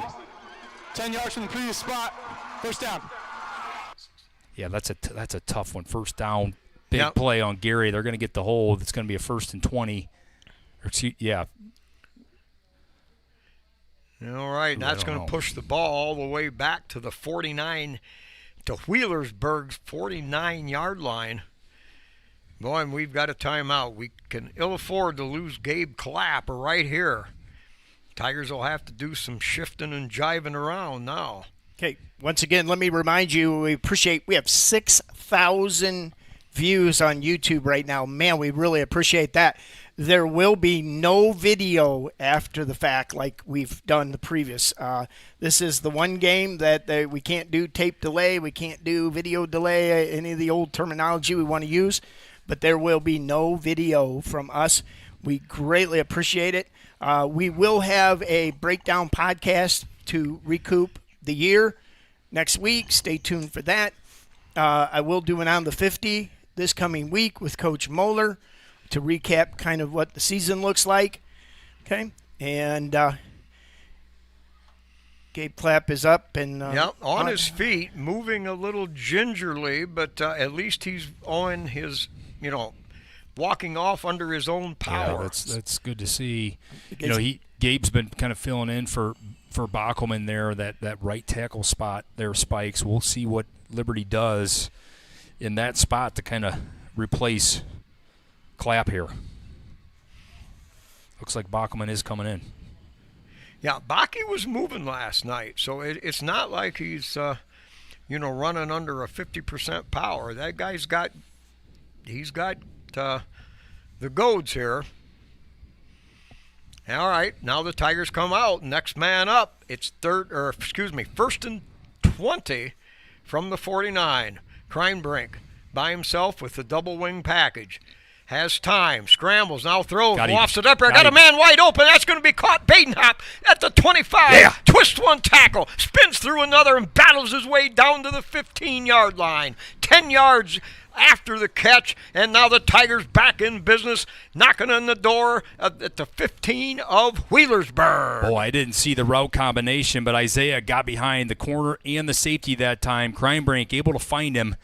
Good delivery of the football, and Isaiah a little bit more after the catch.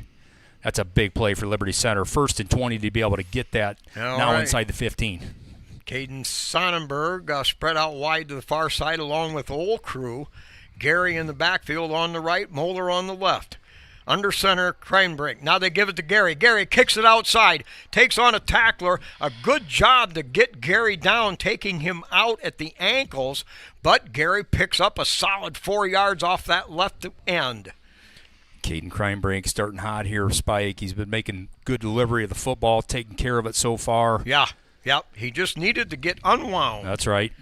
Throw one in the dirt and let's go perfect from here on out. I like that. What a big catch by Badenhop out there, was. sophomore in the state championship game. Second down and 6 at the 11-yard line of Wheelersburg. They're going to give it to Cruz straight ahead. Good Cruz cut. battling, pounding, close. down to about the 6, a gain of 5. It's going to be third down and short, and obviously this is red zone territory. Yeah, I think wouldn't be shocked to see number 30 on this one or bring the Wildcat back even. Got two cracks of it. We're going on this, I think. They worked a lot on the Wildcat this week and especially last night. All right, Kreinbrink now will come out under center. Moeller on the right, Cruz on the left in the backfield. Wing right with little power Barrett. touch. Yep, Barrett down to the 3, to the 2, to the 1, and he's marked down at the 1-yard line. It's going to be first and goal on the 1. Bingo, baby! Boy, it looked like a little power kind of toss that time, Spike. They got the motion, gave it to Gary, had the lead blockers. Good blocking. Almost got in the end zone, but we got at the 1-yard line. Here we go. Tigers in business. All right, Hunter Spangler, the center, with Kreinbrink right underneath him. You got Gary on the left, Moeller on the right. Long count, give to Moeller. Moeller follows the block, twists and spins. He's into the end zone. It's a Liberty Center Tiger touchdown. Oh, yeah, you got to love it that time. The run game going, the pass game going. Thomas Moeller in for 6. Liberty Center's on the board. Wow. Well, we got the lead. We had a series. It wasn't sharp, but it was the first. But Liberty Center, as always has been the habit all year long, regrouped, if you will, in the middle of that first period, and now they have taken that 6-0 lead. And what a drive, Spike. Even get the holding call at first and 20 to be able to overcome that. That is a great drive by Liberty Center. Good snap, good hold, kick on the way, right down the heart of the plate. Tigers go up 7-0. 2:06 left here in the first period. You know, now we know in the back of our minds Wheelersburg is getting the second half kickoff. Yep. So how does that change, do you think, a coaching staff's position on how they attack, or is it just more of a one play at a time? Yeah, I think it is, Spike. Obviously, the first drive, Liberty Center going 3 and out, didn't get to see as many plays that Casey wanted on that script. So you get the second drive here. I don't know what that drive was, 7-8 play drive probably. So he got through some more of that. Now you can kind of get your coaches up in the box, take a look, make some adjustments going forward. But I'll tell you that what a drive there by Liberty Center, and I think the best part about that is this run game. That run game I think we had a feeling this run game can get going, and it got going on that drive. And Caden Kreinbrink, boy, he had some poise and a couple nice throws. And every drive, every possession, every play is very important. But now Wheelersburg they're trailing. Let's see how they come out. That's right. Let's see what they've got in their boiler house. Here's a good one. We just got notified Spectrum went to commercial on the broadcast and missed the touchdown. Oh, wow. Yikes. Sorry, stinks. Spectrum. All right, high end over end. Careful That's going here. to come down at the 4-yard line. They huddle it, now kick to the outside, keeps it, and thrown down, finally shoved out of nice hit bounds there, at the Baxter. 15-yard line. Baxter nailed it. Oh, no. What are they going to call there? Oh. That can't be a late hit. I'm hoping they get a hold there because that was not late. Well, you see now the Yeah, they got a hold. Good call. you see now what they came out with. A trick play. That's right. A garbage call. And this is going to be tough. That's tough to pick out. I couldn't pick out the ball carrier right away. Yeah, number 2 ended up hanging on to that spike. Kenyon Evans. He's kind of their most explosive player. They kind of got a receiver kickoff returner that time, and that was a great play. Foster. In the back. Return team, number 27. Half the distance to the goal. Ooh, that's big. That's First big. down. Well, here you go. Inside your 10 for Wheelersburg. Not where you want to be starting this drive. All right, so they'll have the ball at their own 8-yard line. No, now we've got a stoppage of play.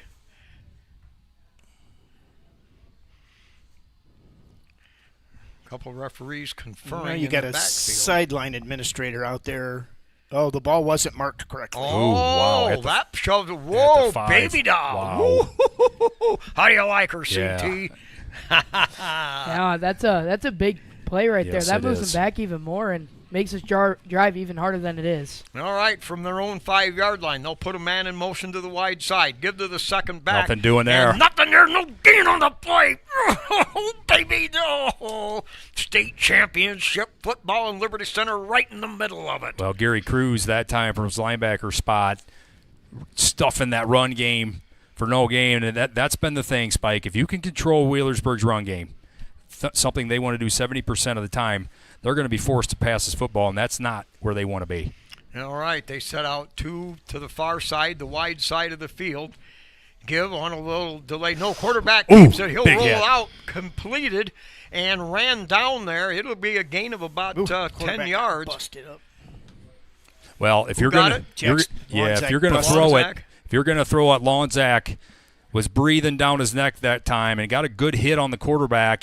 He was able to complete it for the first down, but good hit that time. If you're going to let him throw it, hit him, let him know, and first down for Wheelersburg. What do we say? He was inviting him to Sunday school. Yeah, It is that's tomorrow. right. That's right. All right, so 1st and 10 from the 17-yard line. Give to the back. Not much running room there. Maybe a couple on the play up to the 20-yard line. Tigers met that and stuffed that right now. I think 19. Weimer in there and Lonzak as well. Kind of a race to the football that time for a 2-yard gain. The inside run has been tough for Wheelersburg so far. There's not been a lot of room in there. That's kind of the strength of Liberty Center's defense. That's going to be tough to do if you want to do that all game long. All right, game clock running down now to 22 as Wheelersburg breaks the huddle. Last play probably of the first quarter. Now with a man set behind, they shift off out of the gun. Give right up. No, play action. Max in Walker! trouble. Sagarino! Baby, yeah, wow!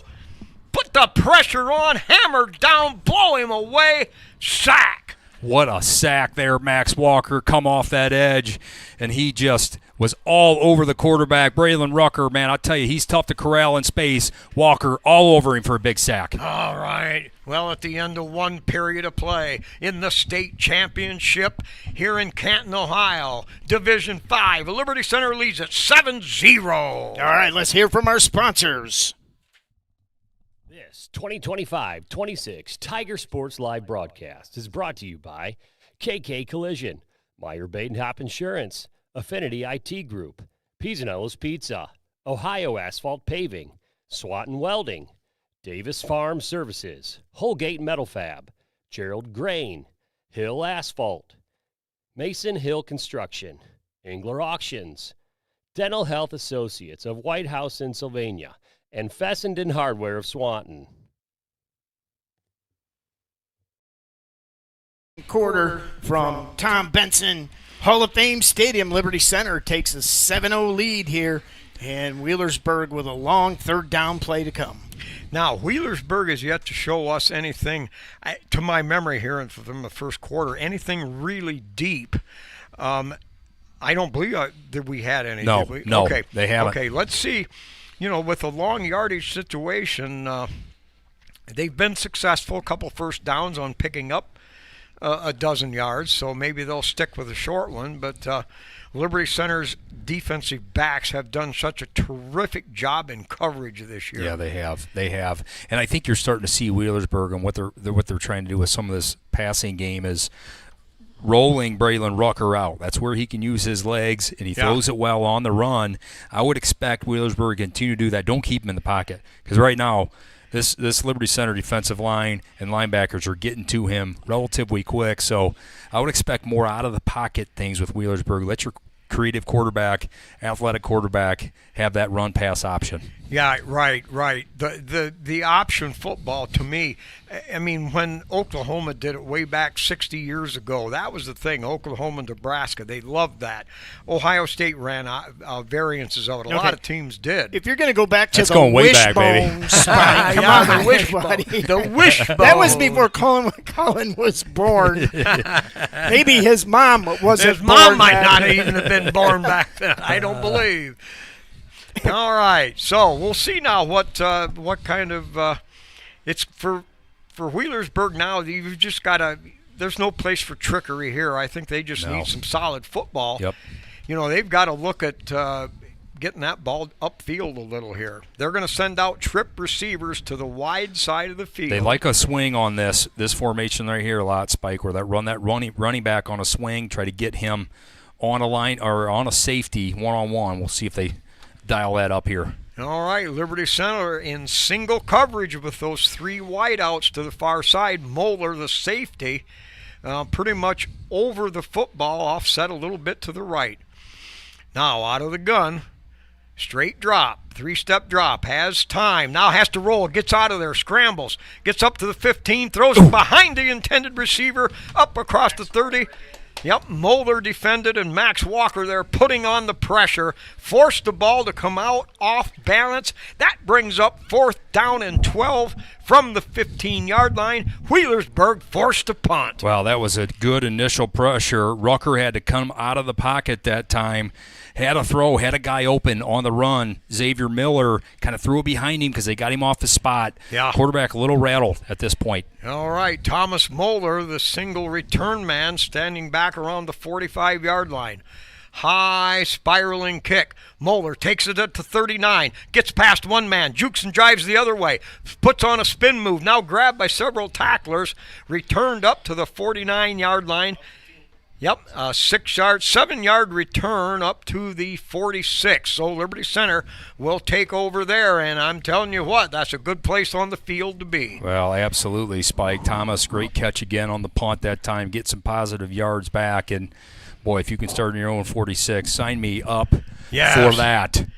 This Liberty Center defense has come ready to play. They have been pretty dominant here so far. I'll see if the offense get another drive going. All right, Badenhop comes in with a play from the sideline. He'll spread out wide to the far side. Gary Cruz out there along with him. Get set now for a little bit of who knows what. Tigers got something brewing. They're going to hand off to Moeller. Moeller tries to kick it outside, turns it upfield, takes on a tackler, battles through him and gets up to the 49-yard line. Yeah. A tough 2 yards. You're kind of seeing some of the jet sweep again, Spike, where you get the wingman coming.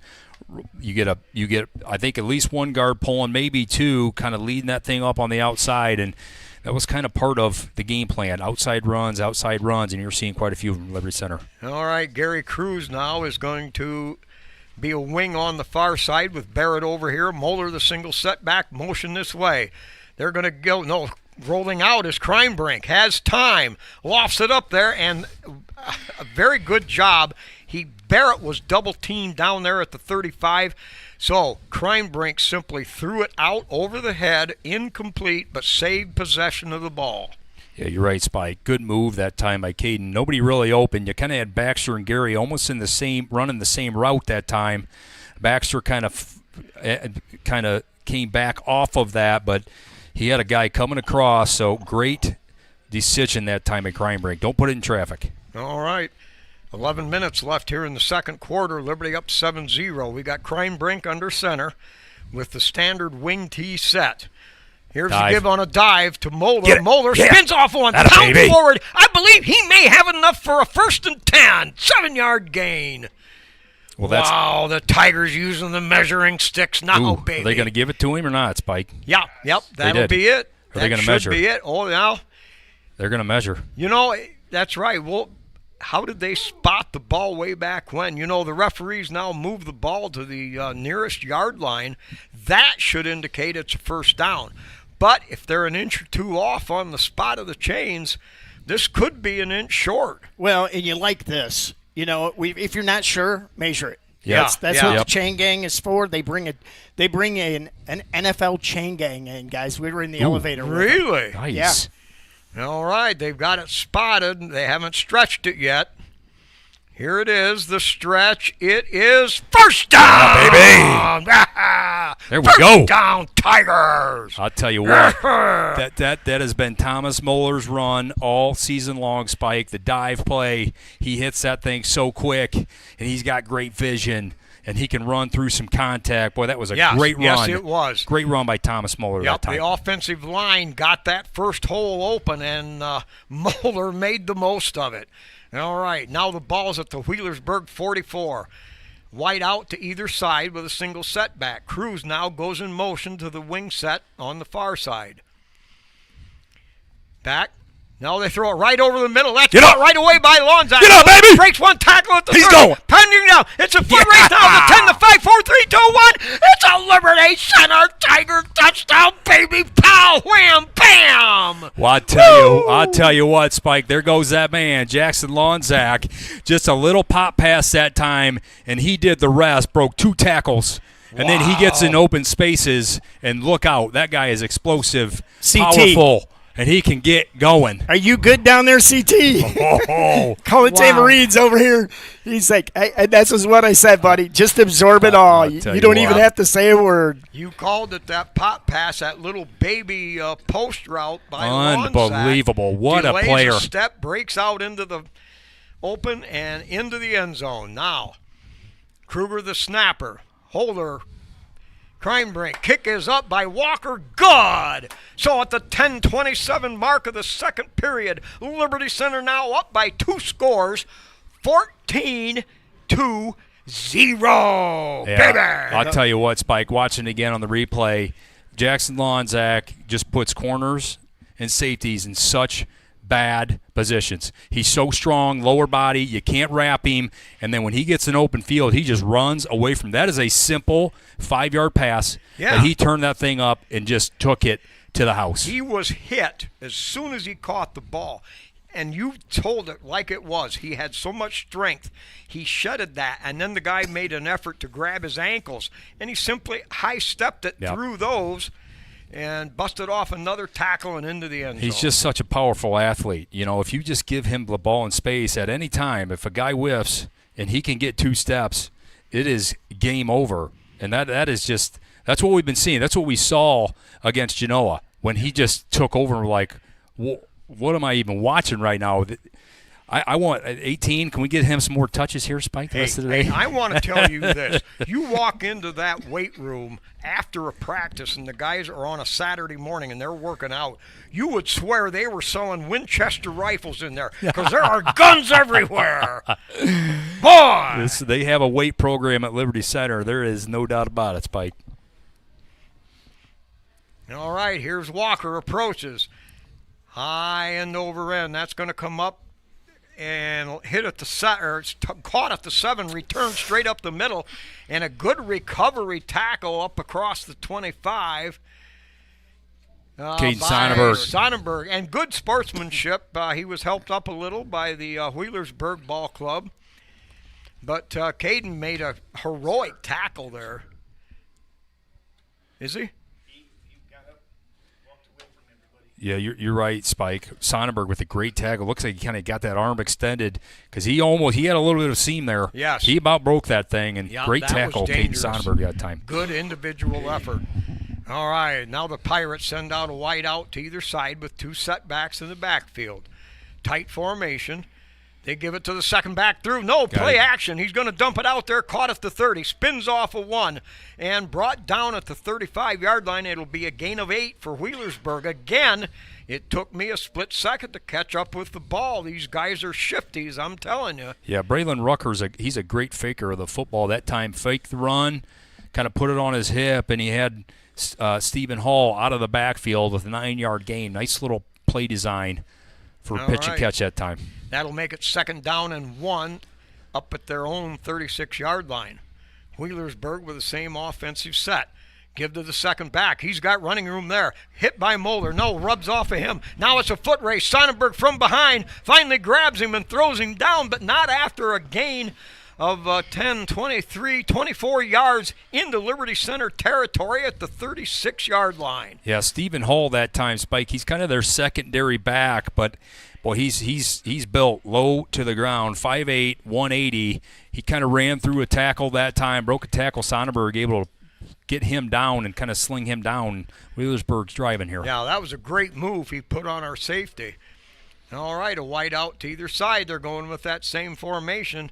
Play action, rolling right. In trouble. Lonzak all over him. Pass.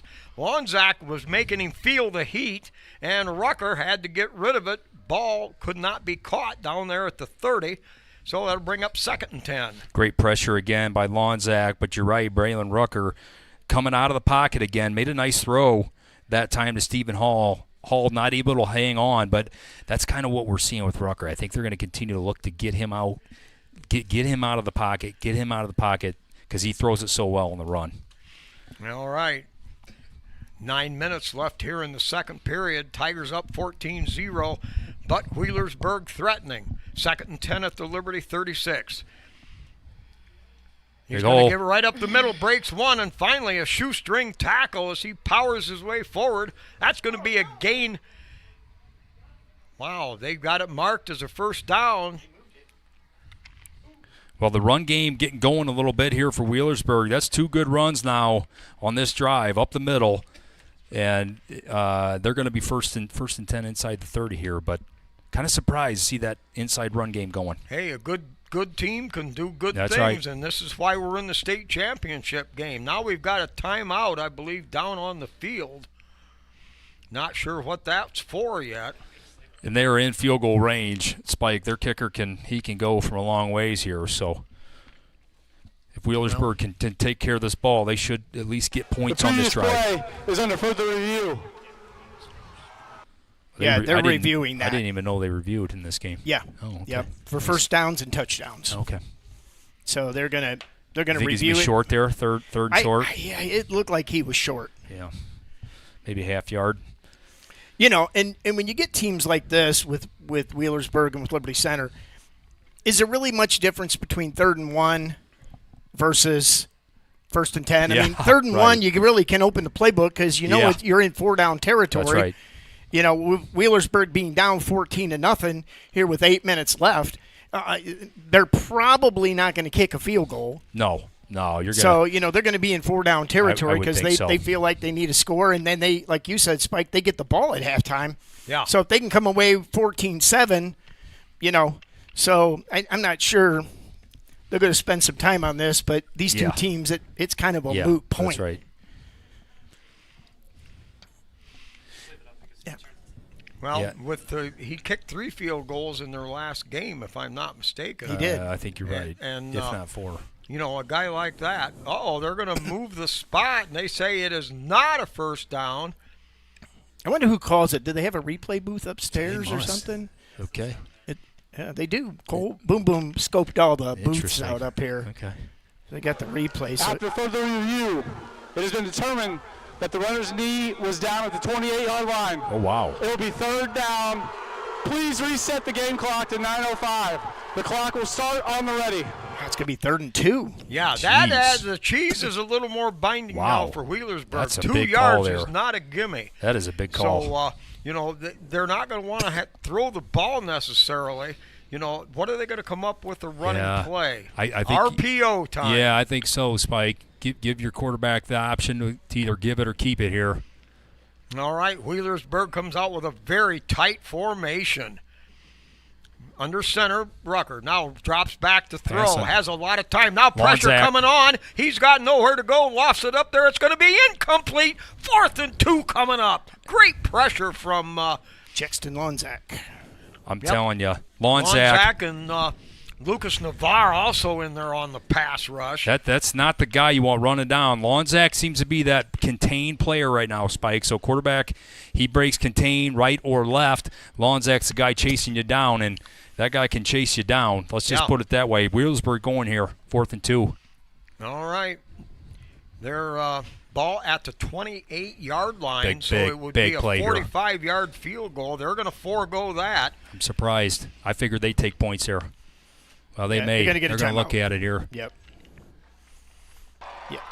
See, now, with them getting the ball at first and a half. halftime, or in the second half, they get on the board, that can change things a little bit. So they may go for it. Well, and Timeout on the field. it's hard telling. You go. This coaching staff of Wheelersburg could be saying, "Hey, this Liberty offense is going. I think we need 7 instead of 3 here." That could be a conversation as well. We're this close.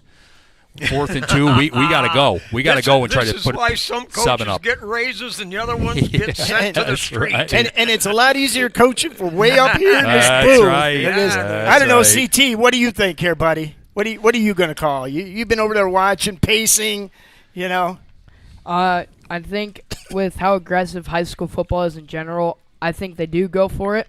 I know their kicker has a very strong leg, but I think that they go for it, and if they send out the kick team, we may see a fake here. Yeah. They Hey, do like these trick plays. that Could has be. happened too. Absolutely. They're loaded with them. Looks like the kicker is coming into the huddle, guys. I think they're going to – looks like they're going to try to kick this thing. But you're right. You got to be careful for the fake because they got a ton of them. I've seen them on punts.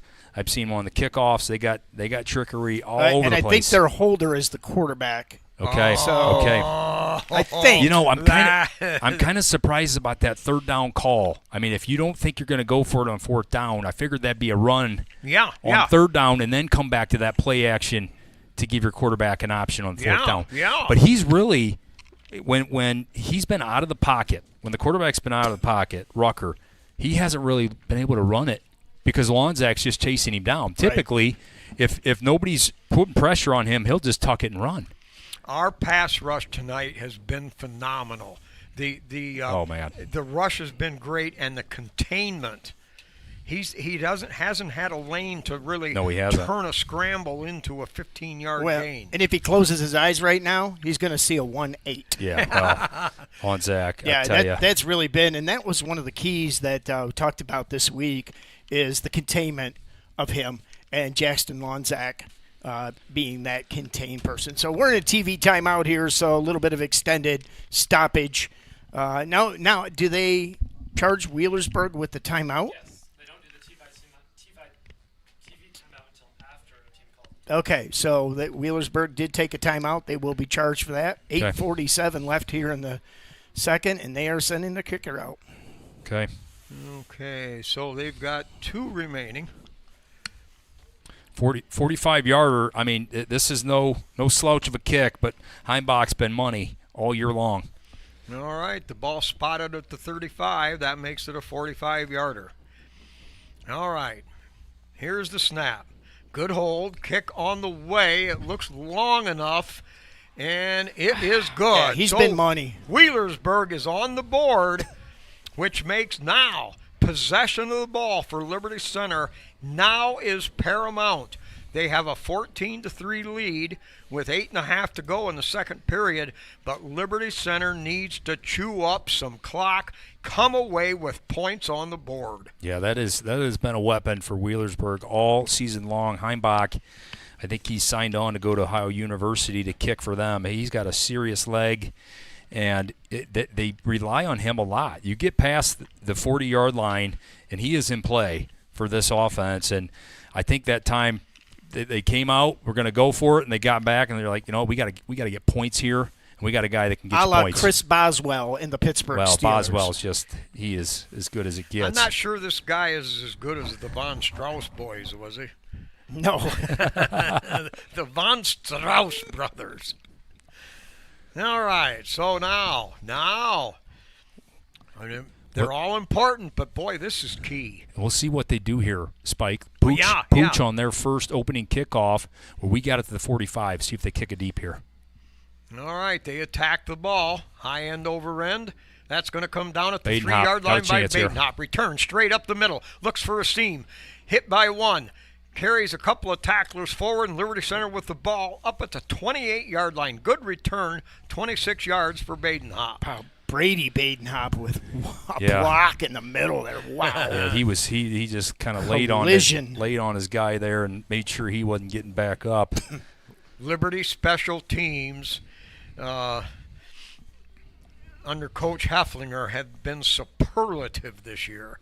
All right, so Liberty, 1st and 10 at their own 28-yard line, 8.5 minutes to go. Now they'll shift. They'll put Cruz in the backfield along with Moeller again. Kreinbrink under center. Getting Moeller on a straight drive. Breaks through one. Spins off that tackle. Broke it. Picks up 4 tough yards. That's a man's 4 yards right there. Yeah, that was a good job. You're right, Spike. He had a kind of a collision with an offensive lineman, and then he was able to spin off that for some extra yards. Yep. We've said it. Thomas runs the dive play as well as anybody, and it's good first down yardage. Yep. Instead of 2 yards, Moeller gets 4. That's huge. All right. Kreinbrink under center again. The Tigers do a complete shift. They put Lonzak over on a wing at the far side. 2 setbacks. Offset line to the right. They're going to give it straight ahead to Moeller again. Moeller might have got a yard at the most. Cruz. It was Cruz. My bad. Looked like maybe a little belly play that time. Kind of reverse out for Kreinbrink, and they were all over that one.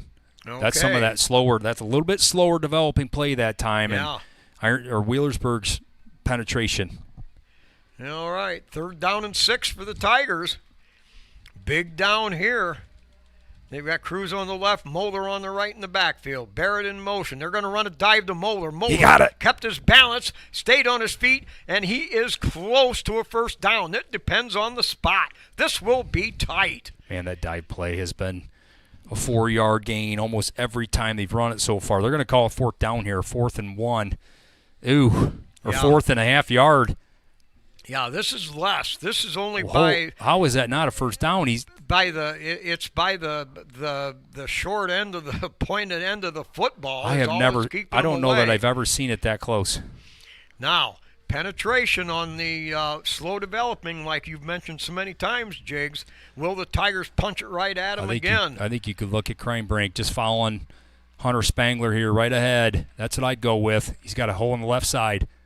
Nope, they're going to pitch it. Run a pitch sweep to Gary. Gary straight on, breaks one tackle, cuts away, breaks another one, and pounds his way up to the 50-yard line. It'll be a gain of 13 yards, and the Tigers back in business. Wow. Ooh, is that confidence in your sweep? I'll tell you what. Kreinbrink had a little bit of a hole. If he would have rode Hunter Spangler to his left to just dive forward for that first down, they go with the sweep.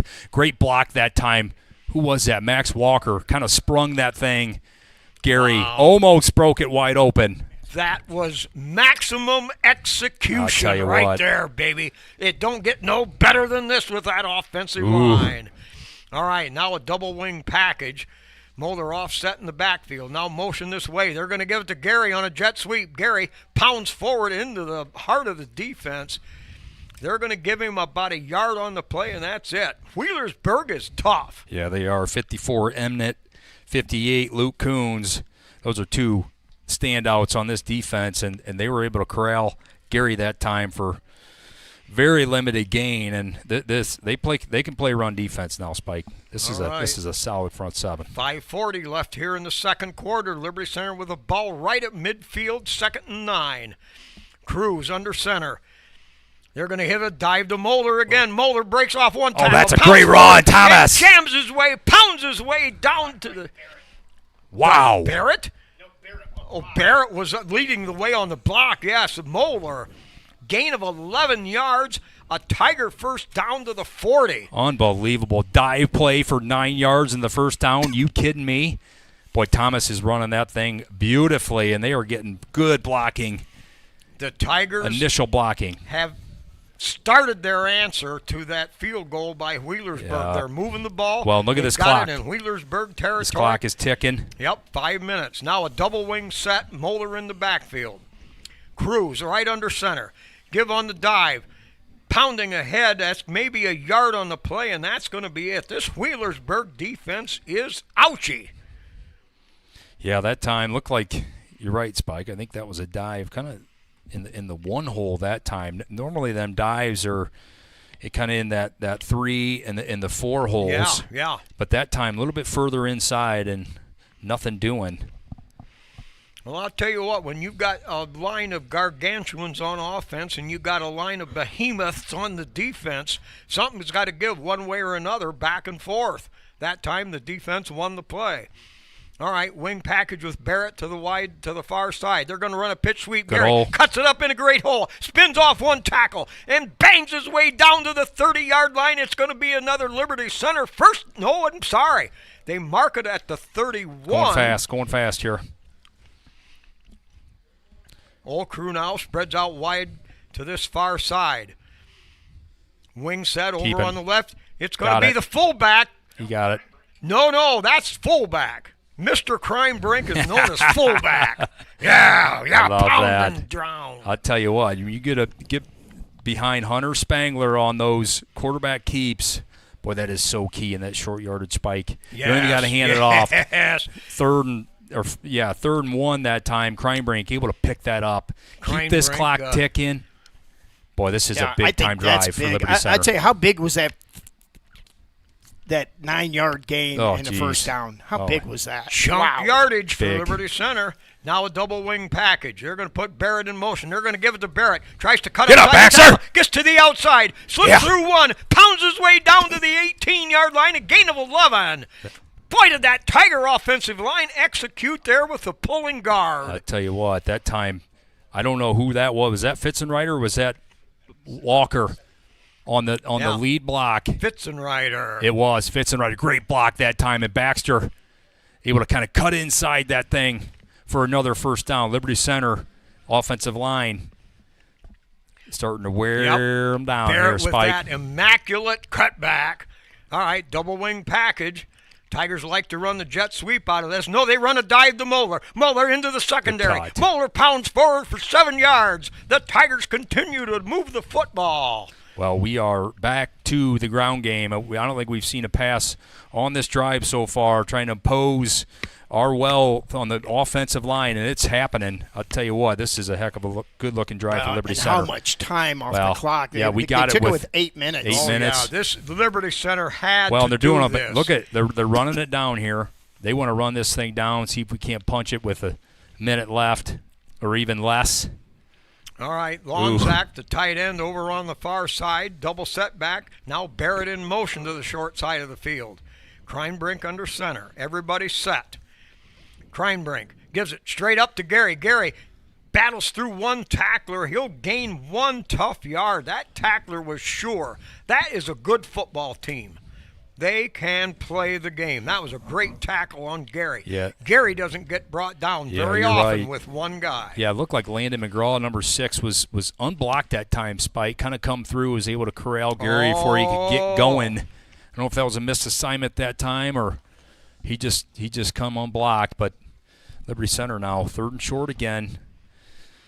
Tigers need to get the ball to the 8. They've got it on the 11. 3rd down and 3 in the red zone. You got Max Walker. You got Max Walker's leg here.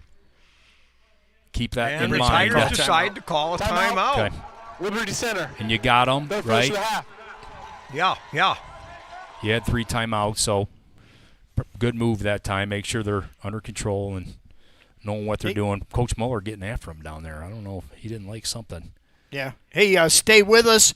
We will have the trophy presentation. We'll stream that video live. We're allowed to stream from when the clock starts to or we're not allowed to stream from when the clock starts to the clock ends, but we will have the trophy presentation, and then we will actually record the press conference, and we'll have that up on our website probably sometime tonight. I don't know. We'll get back to Ohio, to Liberty Center at about 4 a.m. I don't know. It's a long drive. And Hey, we're going to stop for some burger doodles, aren't we, somewhere? I don't know. You got to get a late night Big Mac or something, Spike. I'm on the way home, going right? to need a Red Bull.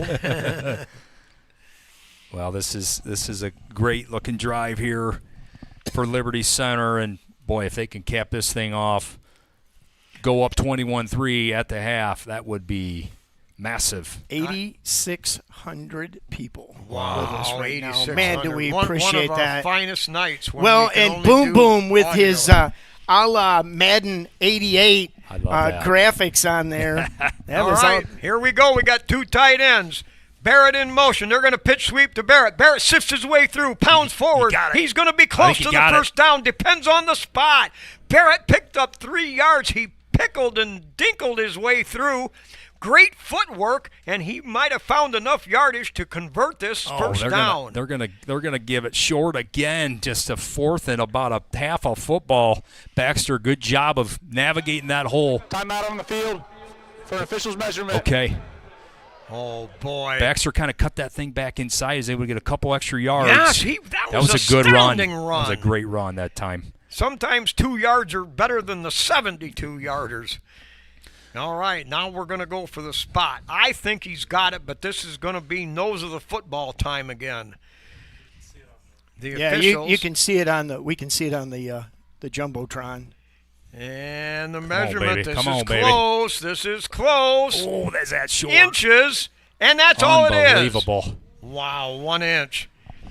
Well, you wonder, Spike, here, do you go back with Kreinbrink, riding Spangler, or are they going to get 2 guys kind of in that 0-1 hole to defend against that? Well, hard count for sure. Well, the last time they brought just 4 men to the line of scrimmage, linebackers stayed off a yard or 2, and they didn't commit to stopping us from the inside. I think they're going to check this again at a different spot. No, they're just gonna setting the spot ball it. Oh, they're to the hash spotting it? mark. Okay, Yep. okay. Yep. 4th down. Yeah, they got to bring it. Whoa. They bring it to the hash mark. Yes. Okay. And now Coach Moeller and his staff have got a huge decision. Now, is this the 2nd 4th down? This will be the 3rd At 4th down least. on this drive? No. Maybe not on this drive, Second. but I think this might be the 3rd 4th down situation we've had. Because you had the Gary pitch sweep. That Yeah. was on 4th down. You Yeah. had Kreinbrink Yeah. straight ahead. That was at a 3rd and short. Maybe. I think that was 3rd and short. Yeah, 3rd and short, and then here we go, another 4th and short. All right, you got to believe they're going to be going for this. Come Wow, on, baby. this could dictate a lot of where the direction goes. The Tigers in a tight formation. Just go. You got Gary on the left, Moeller on the right. It's a got Kreinbrink it, sneak. yeah. The fullback quarterback does it again. Yeah. Turns another down into a 1st and 10. They don't- had nobody covering Yeah, the they center. did. I don't understand that, Spike. They were covering both guards, nobody covering the center, and you just jump on Hunter Spangler, one of the best centers in the state, and just let him ride you to that first down. All right, Kreinbrink that time.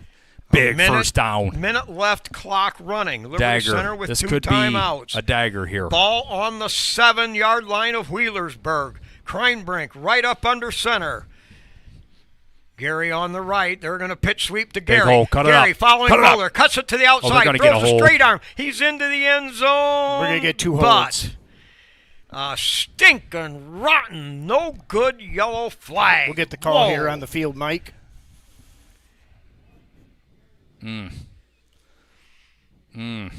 Hey, I tell you what, maybe it is against Liberty, but Liberty's had played is. very well in the They have. penalty They have. walk-off edition here. We'll get this call here from the field, Mike. As soon as he figures out who it was.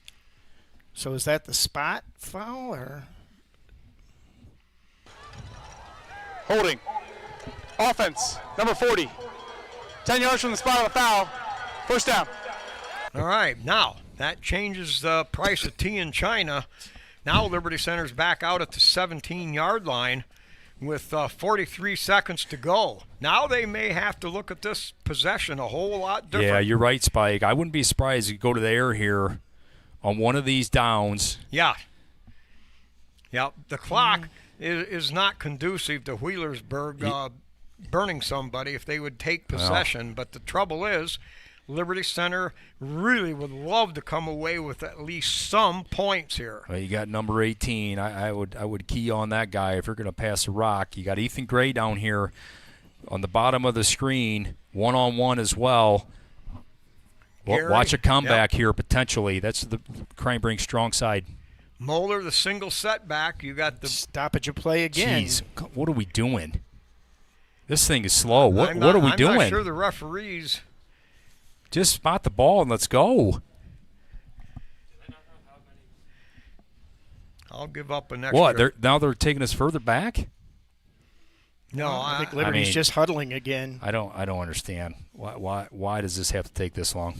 Well, it seemed like they called the hold up about the 5-yard line. It's just killing the flow of this game. I mean, this has been happening. I don't know. That might be playing right into our hand. So they're going to give us a yard. They put the ball. They spot the ball like I say, at the hold, 16. Because a hold is a spot foul, right? It is. Okay. Yes. So that's right, because it was down there by the 5-yard line. Okay. All right. Now we've got a 1st and 10, 1st and goal at the 16-yard line. 43 seconds. 2-wing set. Drops back to throw. Crime Brink gets rid of it. Interference. He's all over him. Boy, that was close. Crime Brink got hit as he threw it. Crime Brink did a good job to get rid of the football there. Got knocked down. But 2nd down. So Liberty Center's got options here. They throw the ball well. That time Crime Brink was hit from behind, but the ball stayed low down around the ankles. Nobody could pick that. Yeah, that was 27 that time. Hunter Henderson, Spike. He's dangerous off the edge on plays just like that, where he'll kind of come from that outside linebacker spot off the edge, and he put one on Crime Brink that time. Couldn't really set his feet to throw. All right. So the Tigers set up, wing package to the far side. They're going to give it straight ahead to Gary. Gary pounds forward. He'll get back to the 16-yard line. And at this point, Liberty Center they've got time for one play. I'd let it run down as far. You can let it run down to like the 25-second or 40-second clock as it started. I know what I do. I get 18 on the outside, and I throw a 50-50 ball. Kick a field goal here. Well, it's 3rd down. Right? All right, they stop the clock with 13 seconds. Liberty Center, they're 2nd of the half. Yeah, so you got 3rd down. I throw a 50-50 ball to Jackson Lonzak, let him go get one, and then if you can't get that, kick a field goal. I don't know. I think I might give it to 0-1 trap. 0-1 trap. Wait, we've seen stranger things for that 0-1 trap, Spike, for big plays. I'll tell you what. 3rd and 27, and we run a 0-1 trap for 41 yards. Hey, you just never know. Oh, but you got to love this. The pageantry, the passion, the power, and the glory. This is championship football. This is Division V state finals. Liberty Center leads at 14-3 with 13 seconds left, with Wheelersburg getting the ball in the second. So the coaching staff now working overtime to glean this clock down to 0 and get maximum performance. Well, the big thing is 8-minute drive. Yeah. Just playing keep away. Yes, You're playing keep away. You're right, Captain. Even if you can't come away with points on this drive, which I think we will, you still take 8 minutes away. You keep the ball out of Wheelersburg's hands, and this run game has really gotten going, and you're wearing on this defensive line for Wheelersburg. All right, so Sawyer Bachman going all the way since Gabe Clapp went down. He's got moving 18 well by out himself. there at tackle.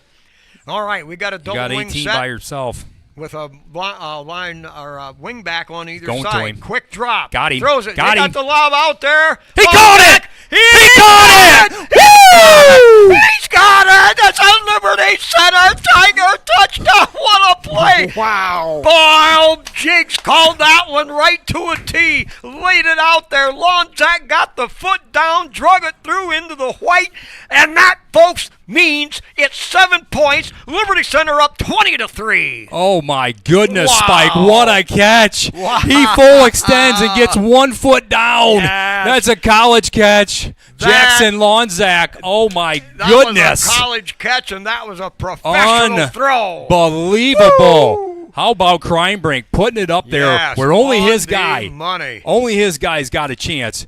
And you better check Jackson Lonzak when you get him out wide. Wow. I'll tell you right now, that guy wins one-on-one matchups. All right. Kruger Whoa. successful twice. They're going to review it. Well, Timeout. Wheelersburg. Oh. They're second and a half. I think Wheelersburg called timeout because they want him to review it, but that referee was right there. I'll tell you right now, that was an outstanding catch. Lonzak stretches out, barely gets his hands on it, gets 1 foot down. I don't know if they're reviewing the foot or a potential bobble. All scoring plays are automatically reviewed. Okay. all right. You know, there's something else I would like to have reviewed. I've been doing this now for between football and basketball for 30 years. For the first time in 30 years, I've had a guy out-scream me on a touchdown call. Give that to Babcock. I couldn't help it, Well, Spike. What he a called play. the play, Spike. You know, you got to let him yell. He called the play. I tell you what, man. Listen, if I get 18 on outside, By and myself. one-on-one, Yeah, I'm you pointed throwing him it. out. Throw it to him. Throw it to him. Just give it up and give him a chance. That guy is a difference maker. He's a Division I athlete, in my opinion, and you got to give him chances. Boy, they're going to uphold that touchdown. What Yes, a drive it is. camper All right, for now Liberty the Center. point after touchdown. Kruger has done a stupendous job here in Yes, this he has. final two-thirds of the season. Another good snap, another good hold by Kreinbrink. Kick is up by Walker. God! Well- 21, baby. We ain't crapping out now. That's 21 automatic win. I'll tell you what an exclamation point on that drive. Run the clock. Wow. You get 3rd and 12 to have that pitch and catch and to execute it right before the half to go up 21-3. You sure somebody's not Unbelievable. down there listening to our broadcast? Brian Hefflinger's got one of our Solidcom M1 headsets on listening to us. No, he does not. But well, you know, hey. don't we? I mean, phenomenal ending to that drive. But let's talk about the solid part of this. 8.5 minutes Yeah, that's- off the clock. Wow. Back You know, breaker. when you've got another good team on the other side of the ball, the way that you do it, you know, in basketball they say take the air out of the ball. Yeah, that's But, right. You know, what Oh, a man. drive Ugh. by Liberty Center. Oh, that is an absolute dagger. But Wheelersburg does get the ball coming out of the second half. You know, if they can come, put a drive together, put a touchdown up, you got 21-10, they're back in this football game. So a lot of football left, but what a half by Liberty Center. All right, so now they're playing everybody up a little farther. They've got 7 men up near the line of so-called line of scrimmage. They kind of pooch it. They get it to hit around the 12. Got a tackle Picked up here. and looking for a seam. Breaks through one job. of Badenhop there to bring him down. Badenhop, a great special Isaiah. teams defensive style player, and he comes through again with a hard And that's hit. going to be the half here. Wow, wow. Boy, I tell you what, if somebody had told me 21-3 Tiger lead, I'd have bought 5 shares of that going in. So 21-3 Tigers as we head to the break. All right, everybody, we'll be back right after this halftime break.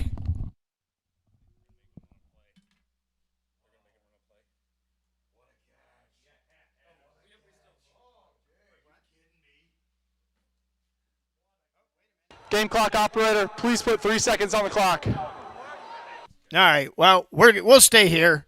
They put 3 seconds back on the clock. I'll handle this, Jigs, if you want. We'll see. Wheelersburg might throw one up here just to give it a shot. Yeah. Well, Liberty You got Center with nothing to lose. 5 center fielders back there. Well, I don't know. Lonzak ran a interception back Well, for a touchdown. That's true. Yeah, that's probably a Little good jet point. sweep to the outside. Ethan Gray there. Lucas Navarre. Nice tackle. And they didn't run the clock. Oh, boy. That should do it. Yep. There we go. Now that'll do it. All right, now we're going to go to our halftime break. Liberty Center leads 21-3 over the Wheelersburg Pirates. And with that, everybody, we'll be right back after this halftime break.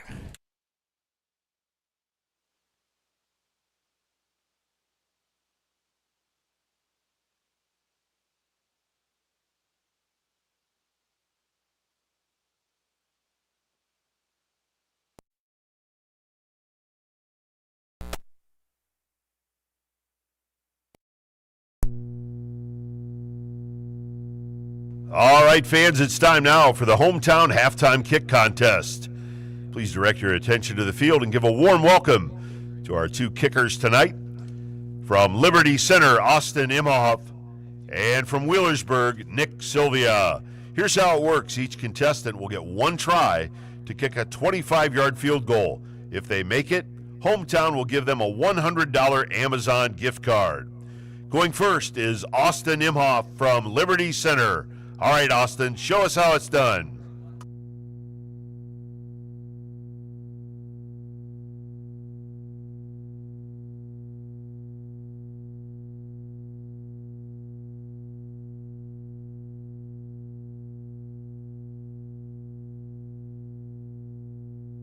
All right, Austin clears the crossbar with a little bit to spare. Next up is Nick Sylvia from Wheelersburg.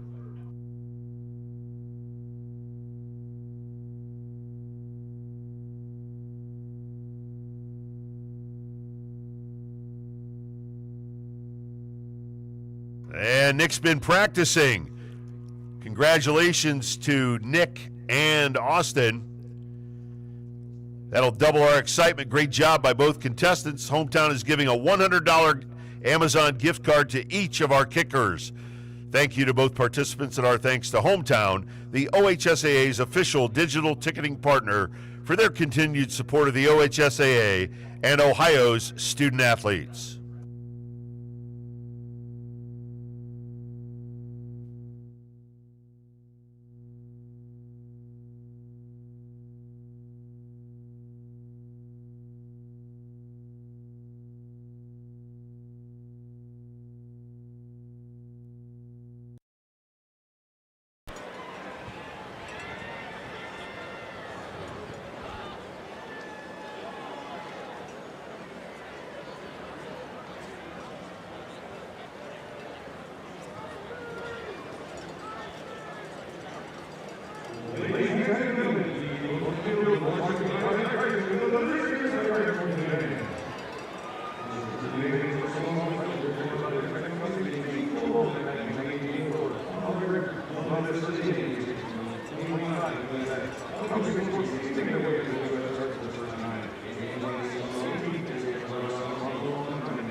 All right, we're back here from Tom Benson Hall of Fame Stadium. The Division V state championship here. Liberty Center leads at halftime, 21-3 over the Wheelersburg Pirates. And Jigs, Colin, we've got some great stats. Yeah, man, what a great first half for Liberty Center. For Liberty on offense, 27 rushes for 103 yards in that first half. 5 of 9 passing for 111 yards, 214 total yards, 2 touchdowns passing in the air for Caden Crimebrink.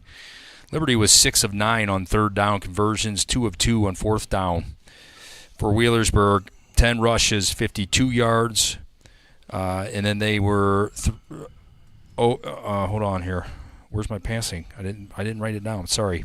They had 30 yards passing for a total of 82 yards. 3 of 6 plays for 30 yards. Okay, 3 of 6 for 30 yards. 16 plays, 82 yards. Individually for Liberty Center, Gary Cruz, 14 rushes, 55 yards. Thomas Moeller, 9 rushes, 35 and a touchdown. Baxter Barrett, 2 rushes, 13 yards. Caden Kreinbrink, 2 rushes for 4 yards and 2 important first downs on those rushes. Liberty Center Wheelersburg will in receive the air. the second half kickoff. Liberty Center in the air. Jackson Lonzak, 2 catches, 60 yards, 2 touchdowns, and both spectacular plays. Isaiah Badenhop, 1 catch, 34 yards. Ethan Gray, 1 for 13 yards. Liberty Center defensively, Caden Sonnenberg, 4 tackles leading the way. Gary Cruz, 3 tackles. Jackson Lonzak, 3 tackles. Max Walker, 3 tackles, and a sack in that first half. Cullen, tell me what you saw in that first half, what you liked. So, Liberty Center's offense is based all off of running, right? And we had not too many yards, but, most fans, not necessarily our fans, but, they prefer the big rushing yards. But against a strong defense like what Wheelersburg has, these first downs that get us between 7 and 3 yards are huge to start off the drive, or just to start off those downs. You can't ask for too much. I love how we're executing the run game. Just because one play doesn't work, we go back, we try it again, and our real friend right now is that dive right now. Yep. That dive has been great. And, it's not getting us 20 yards per carry. It's getting us a solid 7 to 10. And that's all we really need to focus on right now is as many yards as we can get. Yeah, that dive has been explosive with Thomas Moeller in that middle, envisioning his way to solid yards. Look at the time of possession in that first down. Mark just pointed this out to me. 16:31 for Liberty Center versus 7:29 for Wheelersburg. So Liberty more than doubling up the time of possession, and boy, it was dominant for Liberty Center's defense, and really the offensive line kind of got going with some sporadic passing, positive passing. Kreinbrink's been on the money, and Lonzak, what a dynamic playmaker he was in that first half. And Liberty Center going to kick off here, and Wheelersburg needs a drive, guys. They really got to get back in this football game. Okay, one thing I liked about that first half, Wheelersburg was able to stop us numerous times for a yard loss, no gain, 1 yard. Yep. Now we have 10 yards rushing, something. But in a game against the teams we normally faced all year, we'd have had 200 yards rushing that first half. They did a tremendous job stopping us, but we came back with other things. We adjusted. We saw Kreinbrink once he threw that Duffer first ball, and after that he was boom, spot on. Well, and that's at times in Liberty Center, the pass game's been something we had to do. This year it's something we can do, and we can do it at a high level when we need to. Yep. Chunk plays, again, ruled the roost in that first half. All right, here's the opening kickoff. Walker sends it high down to about the 13-yard line. Splits through one. Careful here. This is going to be trouble. He's reversed field. We got a man coming on. Nice and a hit, great solo tackle out there. Number 2, holy moly, Ethan Gray. Bingo! I think there's going to be a flag. I'm not sure who it's going to be against, but Adam Foster and number 27. He's one of their good players. They Ethan got Gray, a little scrap over there. Ethan Gray made a nice play on that time. The returner, he was able to flip the field. Looked like he had some room. Ethan all over it that time. Put a big stick on in the open field. We'll get the call from the referee here. We're on the referee microphone for... Looks like they're going Liberty here. I don't know. Nope. Personal foul. Kicking team. 15-yard penalty will be added to the end of the run. Okay. First down. Well, that's a tough one. You get it inside the 30 and add 15. Wheelersburg's going to get great field position here, and we talked about the kicking game. If they can get 20 yards on this drive, they're in field goal range. We defended that kickoff so well. We had him hemmed in, but such a terrific job of breaking stride, and bellying back deeper, but turned it into a gain and then the penalty. Now they've got the ball at their own 42-yard line. A big switch in field position. Out of the gun, back to throw. Throws the home run ball, got a man down there, and it is incomplete. Wow. Sonnenberg came back. He lost the ball, but he defended the receiver, and that was enough to keep that an incomplete pass. Yeah, Sonnenberg all over it that time. Thomas from a safety spot all over it too. Wheelersburg whining. They wanted a penalty that time. They've been doing that a lot, and it's like, let's just play. Looks like there might have been a little bit of. Well, I could have called that maybe. down in the end zone on that little for sure. slant pass too. So. All right, yeah. All right. Now motion the far side. They're going to give it to the second back. Oh, Quarterback keeps it. He's going nowhere. RPO, baby. Backwards. Max Walker just reading that from his middle linebacker spot. Spike. That guy is just so sound in his reads. And, boy, that has been the difference. That has been the difference in Wheelersburg's offense struggling. Braylon Rucker, no room to do anything in there. Max Walker that time. It's Christmas season, buddy. No room at the inn. All right, back out of the gun now. Third down and 12. Rolling now out of the pocket. Rolling right. Has to get rid of it. Super coverage down there by JT Oldcrew. Man, I'll tell you what, the dipster kind of pushing that pocket from the inside. You get Rucker rolling to his right, and he has not been throwing it on the run very well here tonight. When you get him off his spot, errant throw, kind of had a guy open. Boy, that's 3 and out, and that is a huge stop for Liberty Center. I think Steely Dan, the Canadian Moose, is over there dancing around. He moved. Dippy has been pushing that pocket from the inside. What a great start. Back in punt formation now, 4th and 13. Now play blown dead. They moved. Boy, they're going to go back 5. Wow. Dead ball. Full start. Offense, number 6. We got 5-yard penalty. 4th down. We got the punt safe group up here again. Thomas back. Just one single guy.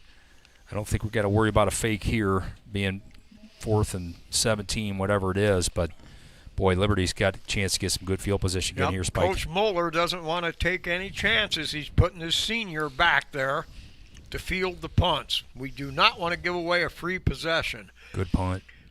Line drive. Moeller's going to come over, catch it at the 25. Looks up the sideline, spins past one guy, takes on 3 tacklers, bangs his way forward up to the 37 where Liberty will take over. I'll say it again. Sure-handed, catch it, nice solid 8 to 10-yard return. Can't ask for anything more from your return team, especially in a punt-safe type of environment there. Liberty Center getting the ball at 36, Spike. I'll tell you what a statement by the defense there. Oh, yeah, that was so huge to come out and right away shut them down without ever getting to midfield, even after that good return and the penalty.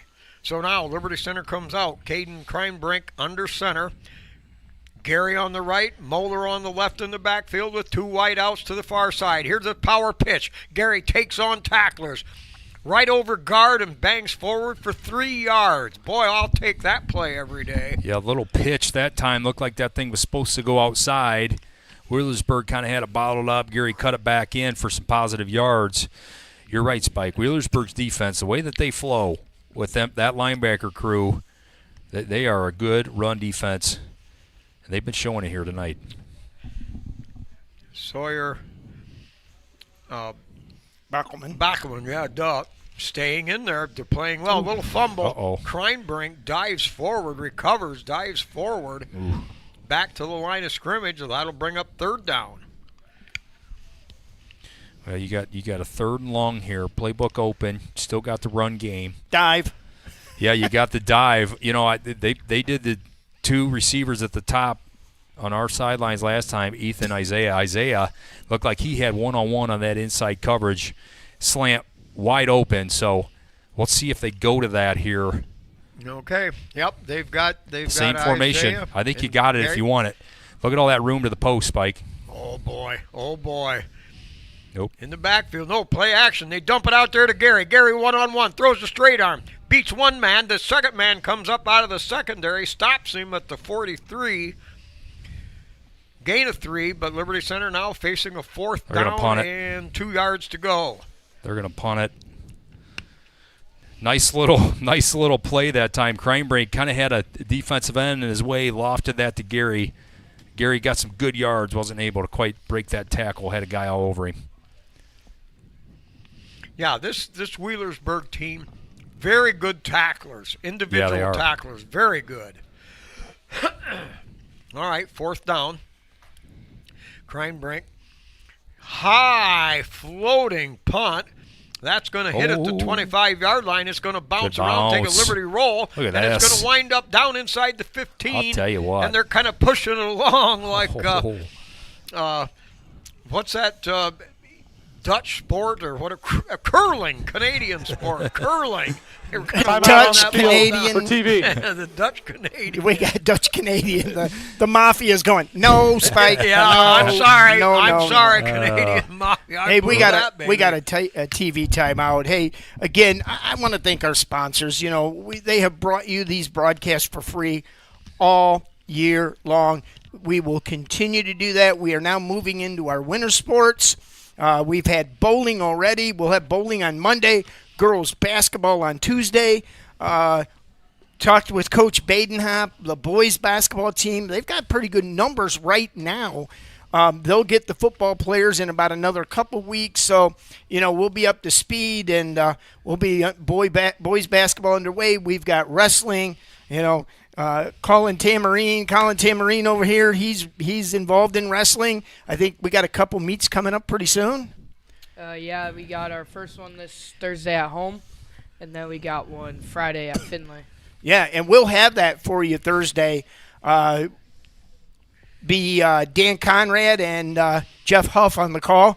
If you guys are listening, you now know you're on that assignment. I haven't talked to them yet, but, you know, They're signed up. We have a few couple 100,000 people listening, you know. The pressure's on. So got a lot of things going here at Tiger Sports Live, man. We're getting our student broadcasters going. We got some JV girls basketball people. We've got some interviews coming up. Colin's going to do some wrestling interviews for us. And who knows what Boom Boom's coming up with. Boom Boom has designed this animation Madden 1998 version for you guys that you're able to watch today. So that's all Boom Boom Ballman help. And Spike, you know, you and I have been at this how many years? Oh, a bunch. What a ride. Yeah. Oh, yeah. Woo.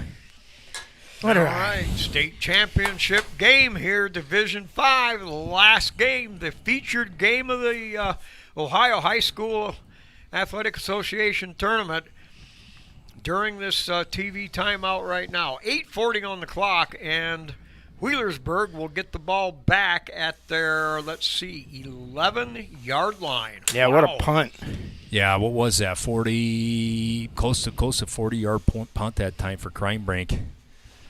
He can throw it and he can kick it. Close to 50 with Guy's the good bounce. multi-talented, Spike.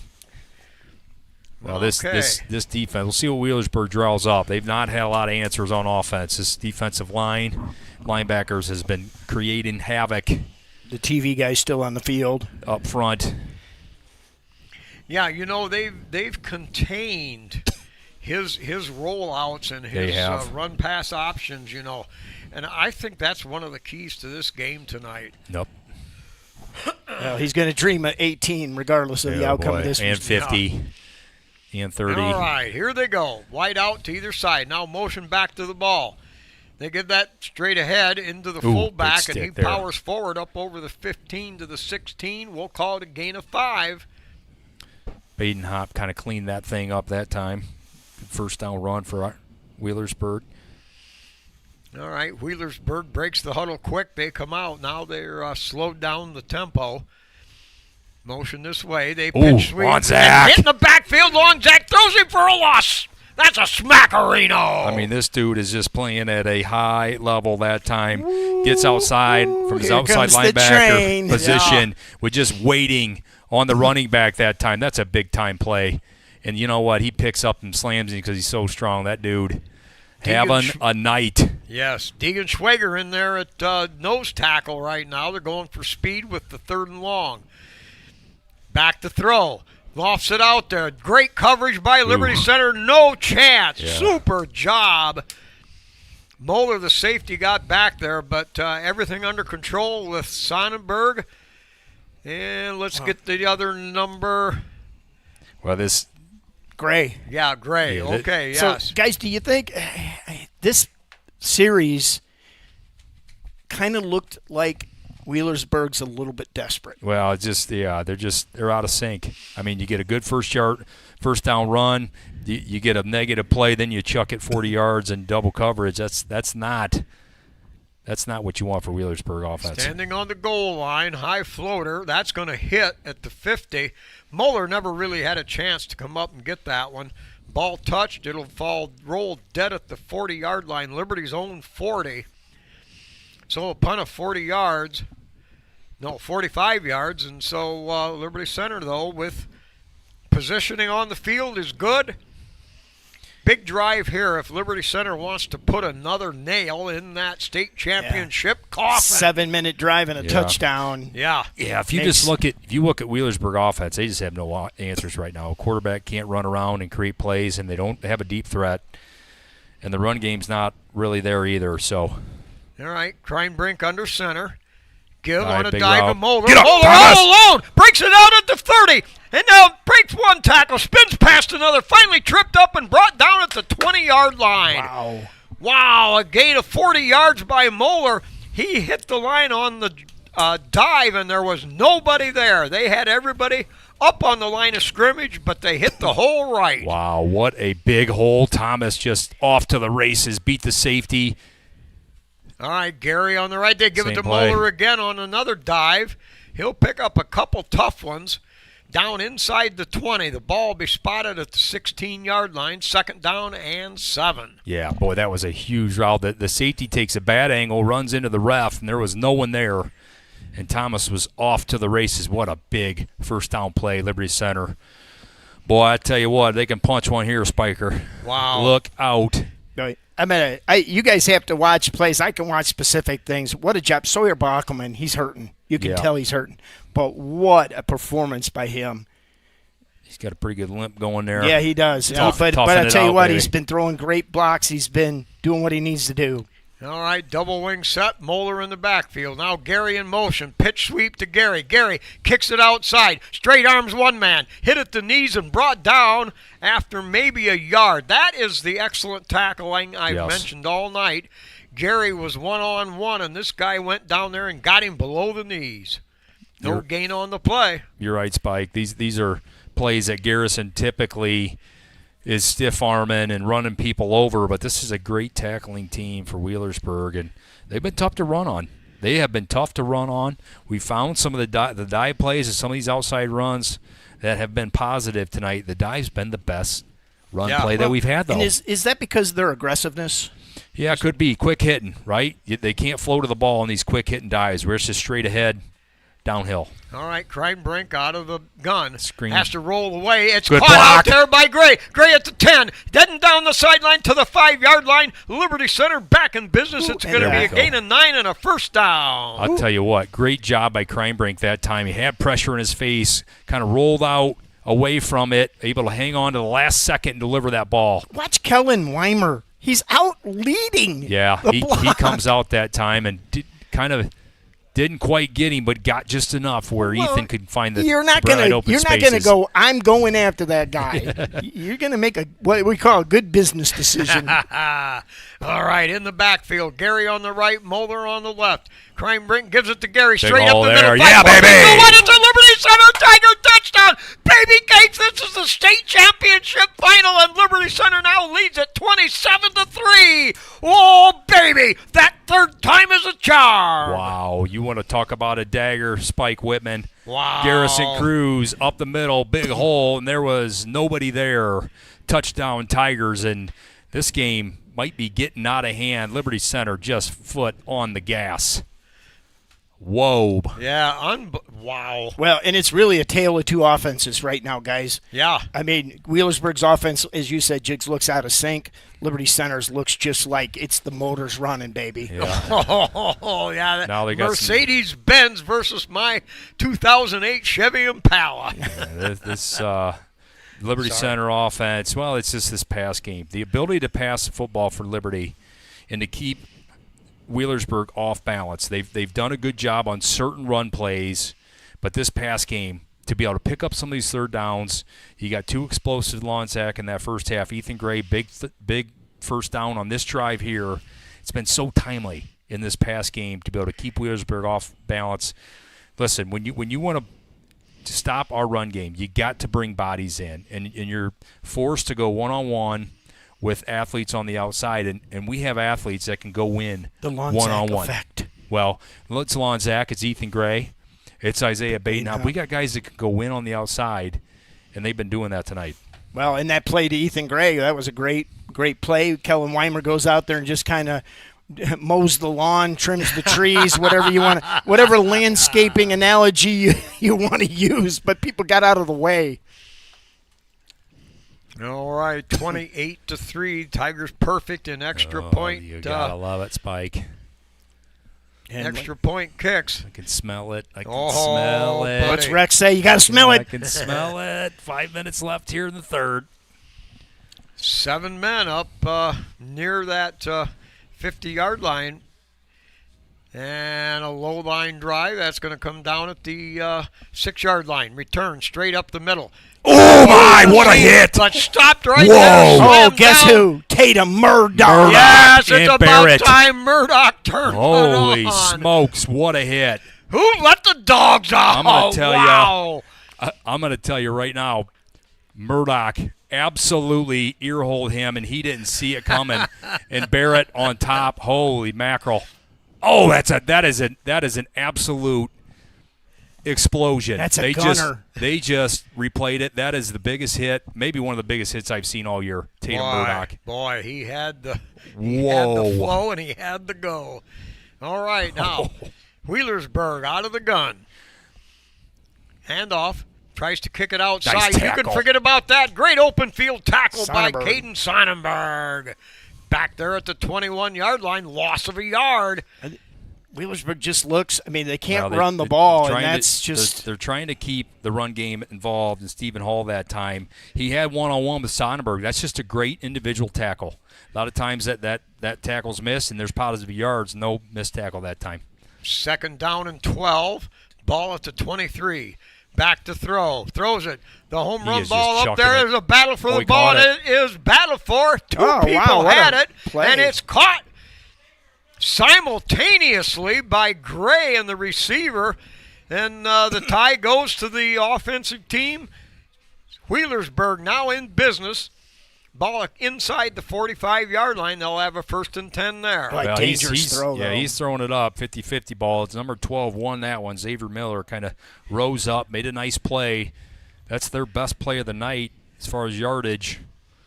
Wheelersburg past the 50. All right, they got El Toro as a tackle on the outside with Deegan Schwager in the middle. Now Look out. rolling out, in trouble. Walker. And blasted out of bounds. Drops the football out of bounds. No gain on the play. Max Walker, You know, the leader.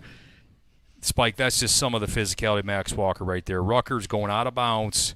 You know, a lot of guys would hold up and not hit him there. He's still in bounds. That's a legal and fair hit, Yep. but Max is going to put it on you any chance that he can legally. And as he was stepping out, Walker with a big hit, fumbles the ball out of bounds, and Rutgers had a bad night. Because, I mean, this defense is putting it on him right now. All right, Tigers flowing people in and out of there. Number 56, Lucas Navarra, defensive tackle. Now pound straight ahead, no rolling out. Got a man wide open at the 40. It's caught. Grabbed there by Old Crew and slammed down at the 25, but a gain of 15. And Wheelersburg not out of gas yet. Nice little rollout that time. Landon McGraw out of the backfield, out of that H-back position. That play's been there a few times here tonight. Good first down play for Wheelersburg. All right, Wheelersburg trying to keep this tempo moving here. From the 25-yard line, 1st and 10, has time, throws that little inside slant, caught, evades one tackle, bangs his way down inside the 15 to the 13. That'll be another 1st down for the Pirates. 14-yard line, the ball marked now. They get to the line of scrimmage quickly. Waiting for the signal from the sideline. They're lined up. Quarterback out of the gun. Double wide out to the far side of the field. Back to throw. Has time in the middle. Now forced out of the pocket. Rolling to his left. Not much there. Pushed out of bounds finally by Isaiah Badenhop around the 13-yard line. Great pursuit that time by Lonzak Spike. Rucker kind of comes out of the pocket, looking to throw back across his body. Lonzak pressured him. He just had to step out of bounds and kind of eat that one that time. Great pursuit of the football. Yeah, he had time. That was great coverage downfield. He had time. He rolled. Finally was pressured and got shoved out of bounds. No gain. So, double wide out to either side. Empty backfield for the quarterback. Rucker back. In trouble. And hit. Yeah. Drop. Sacarino! Bingo, baby!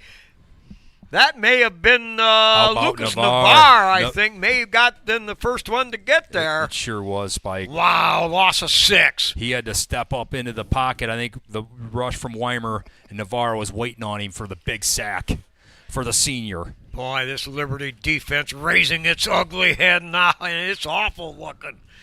Back to throw. Has to roll away. Good pressure. Fires into the end zone, and it's intercepted by Thomas Moeller in the end zone. Bingo, baby! Kellen Weimer chasing the quarterback down. It all starts with Weimer with the pressure. Rucker had to chuck it deep. Thomas Moeller waiting on him.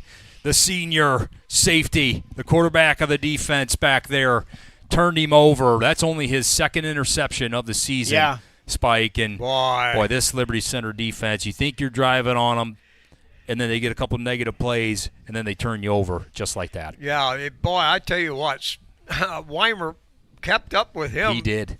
Minute for minute. He's 6'5", 270, and chasing a Weimer made the play. Yeah. Weimer made the play, and then Thomas with the big pick to finish it off. All right, now the Tigers come out with their standard wing tee set to the left with Barrett the wing. Gary on the left, Moeller on the right, motion. Now they're going to give it to Barrett. Barrett kicks it outside, jumps over a tackler, spins his way up to the 30-yard line. It's going to be a gain of 11 and a Tiger first down. Great block by Garrison Cruz. Yeah. Lead block. You know, the guy's got probably around 2,000 yards now. Yeah. He was 1870-something coming into this. He might be close to 2,000, and he's out front blocking like a madman. Yeah, great lead block. That's one of the things. This team really takes pride in blocking for each other, to pick each other up, to help out at the line of scrimmage. I mean, they do everything, and we saw it right there, like the captain pointed out with Gary. All right, same set. Gary on the left, Moeller on the right. Kreinbrink under center. They give it now to Moeller on it. No, they give it to Gary straight up the middle, and Gary pounds his way forward for another 11-yard chunk. You're feeling it now. Yeah, you're just feeling it. You're getting the clock running down. They're taking this thing down, and, boy, that was a great block by Fitzenreiter that time. Boy, Fitzenreiter, a sophomore.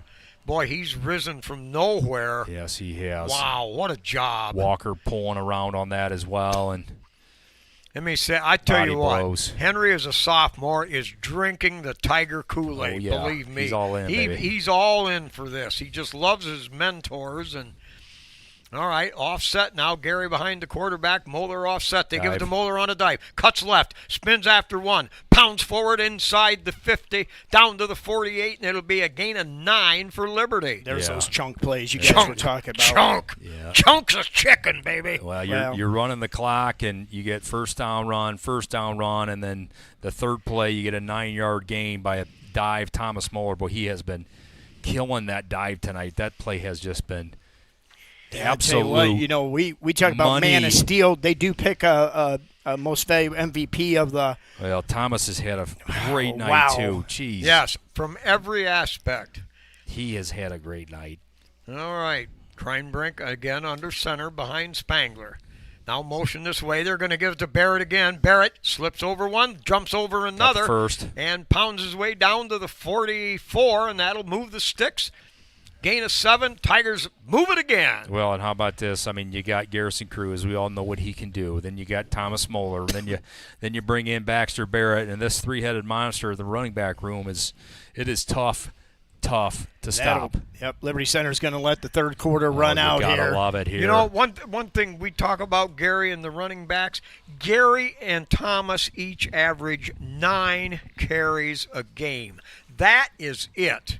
Gary averaging 9 carries a game, and he's going to have 2,000 yards. But go back. What's his average yards per carry? That's the end of the third There quarter. is a caveat to that, Captain. Yes, it is. You got it. All right, that's the end of the third quarter. Liberty Center leads the Wheelersburg Pirates 28-3, and we'll be back after we hear from our sponsors. This 2025-26 Tiger Sports Live broadcast is brought to you by KK Collision, Meyer Badenhop Insurance, Affinity IT Group, Pisanello's Pizza, Ohio Asphalt Paving, Swanton Welding, Davis Farm Services, Holgate Metal Fab, Gerald Grain, Hill Asphalt, Mason Hill Construction, Engler Auctions, Dental Health Associates of White House in Sylvania, and Fessenden Hardware of Swanton.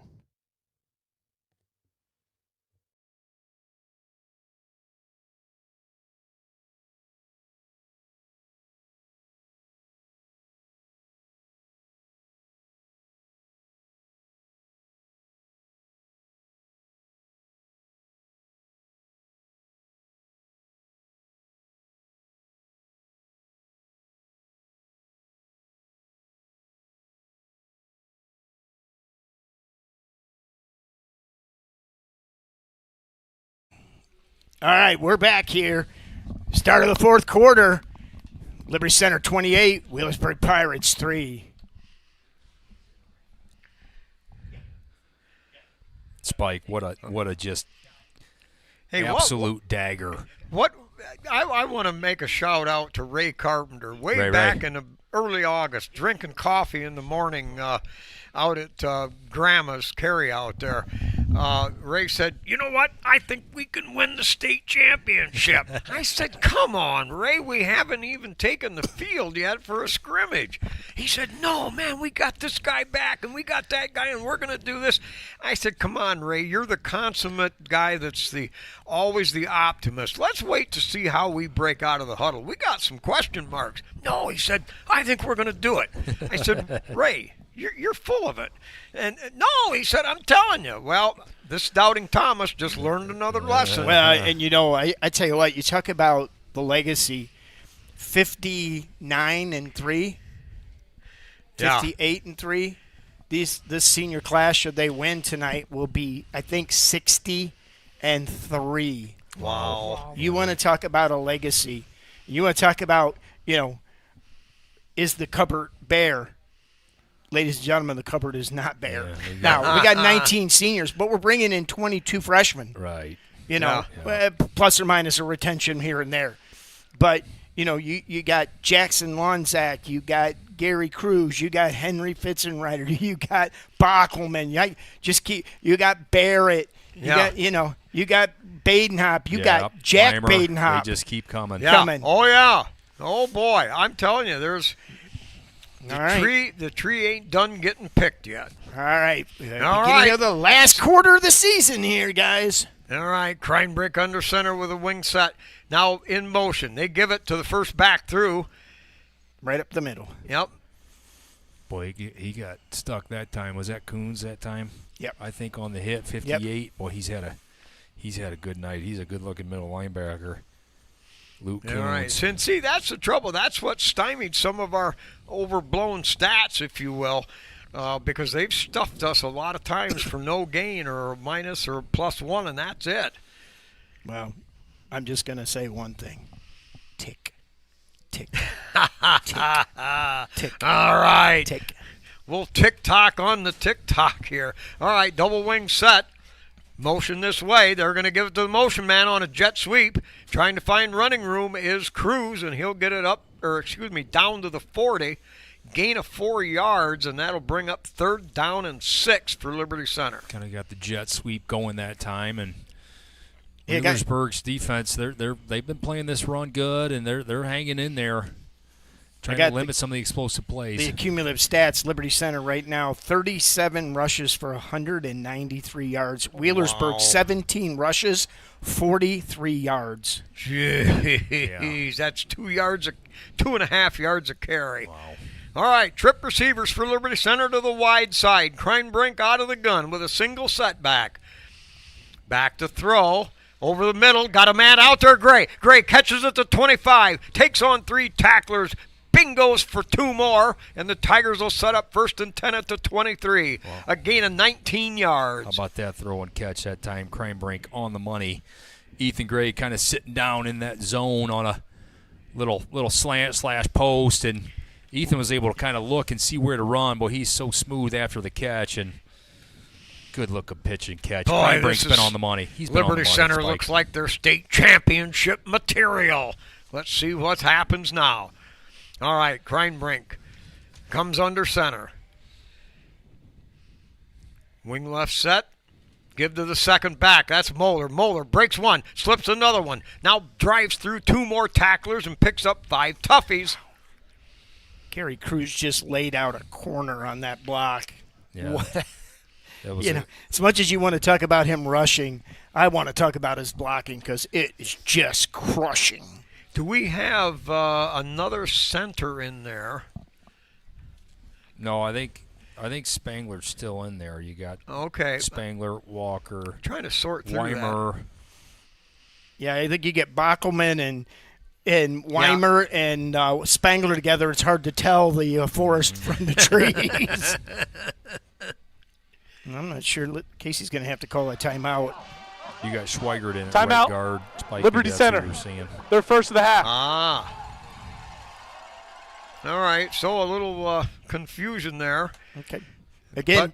No, go ahead, Spike. I'd trade a little confusion here for what's going to happen maybe in 9 minutes and 11 seconds. Yep, and regardless of the outcome of the game, we will have the trophy ceremonies. We'll stream that live for you, so stay with us. Once the clock ticks 0 on the game, we are allowed to turn our video back on, and we are set up to do that. We will also, our wireless video gear won't reach where the press conferences are because it's in the concrete jungles of the inner workings of the building. But we are going to record that, and we will have that for you on our social media. We're working with the NWO, Logan Bailey, and A.J. Fairchild. Those guys have been with us all playoff runs. Been great working with them. They'll have some video for us. But I'm going to go on the field because all I want for my birthday is a state championship trophy, baby. That's right. And I'm 9 minutes from running down there and stealing the darn thing and running away. That's right. Like that emu running on the commercial. My. They tackle. That's what they're going to do to me. All right. Now after the Liberty timeout, they come back out. Now we're in the 4th quarter. 9 minutes and 11 seconds left. Liberty Center leads it 28-3. Going empty here, Spike. Yeah, empty backfield. Still got a jet Cruz motion one wing. potential. Heavy line, Cruz in motion. They'll give it to Cruz. Cuts up inside a Walker block. Pounds his way forward. He'll pick up 3 more tough yards. It's going to bring up 3rd down and a long 1 yard to go. Yeah, that was a good little jet sweep that time. Kind of got some blockers straight ahead and brings up a 3rd and short. This run game has been solid. They have just been working. Wheelersburg, they've done a good job on some of these inside runs. They've struggled on the dive plays, but some of these outside runs. Their linebackers have been phenomenal tonight. Yeah. They really have. They've got a good defense. They really do. Yeah. All right, now they line up in the good old-fashioned I formation. And it's a keeper by Kreinbrink, and Kreinbrink, the fullback, a la quarterback, powers forward. He'll convert the 1st down again. That is a massive amount of bodies. That's the third one tonight, Spike, on that 3rd and short. Kreinbrink able to get behind Spangler, the big fella, and just ride that thing. He got a 4th down, and then that's 2 big 3rd downs. Those are huge conversions when you get wow. And the clock continues to run. Just draining this thing. 28-3. Liberty Center's defense tonight has just been awesome. Unbelievably tough. Okay, wing package, offset to the left. Give to the second back, Moeller. Moeller cuts it up now inside, and he'll pick up a couple of tough yards. We'll give him 3 on the play.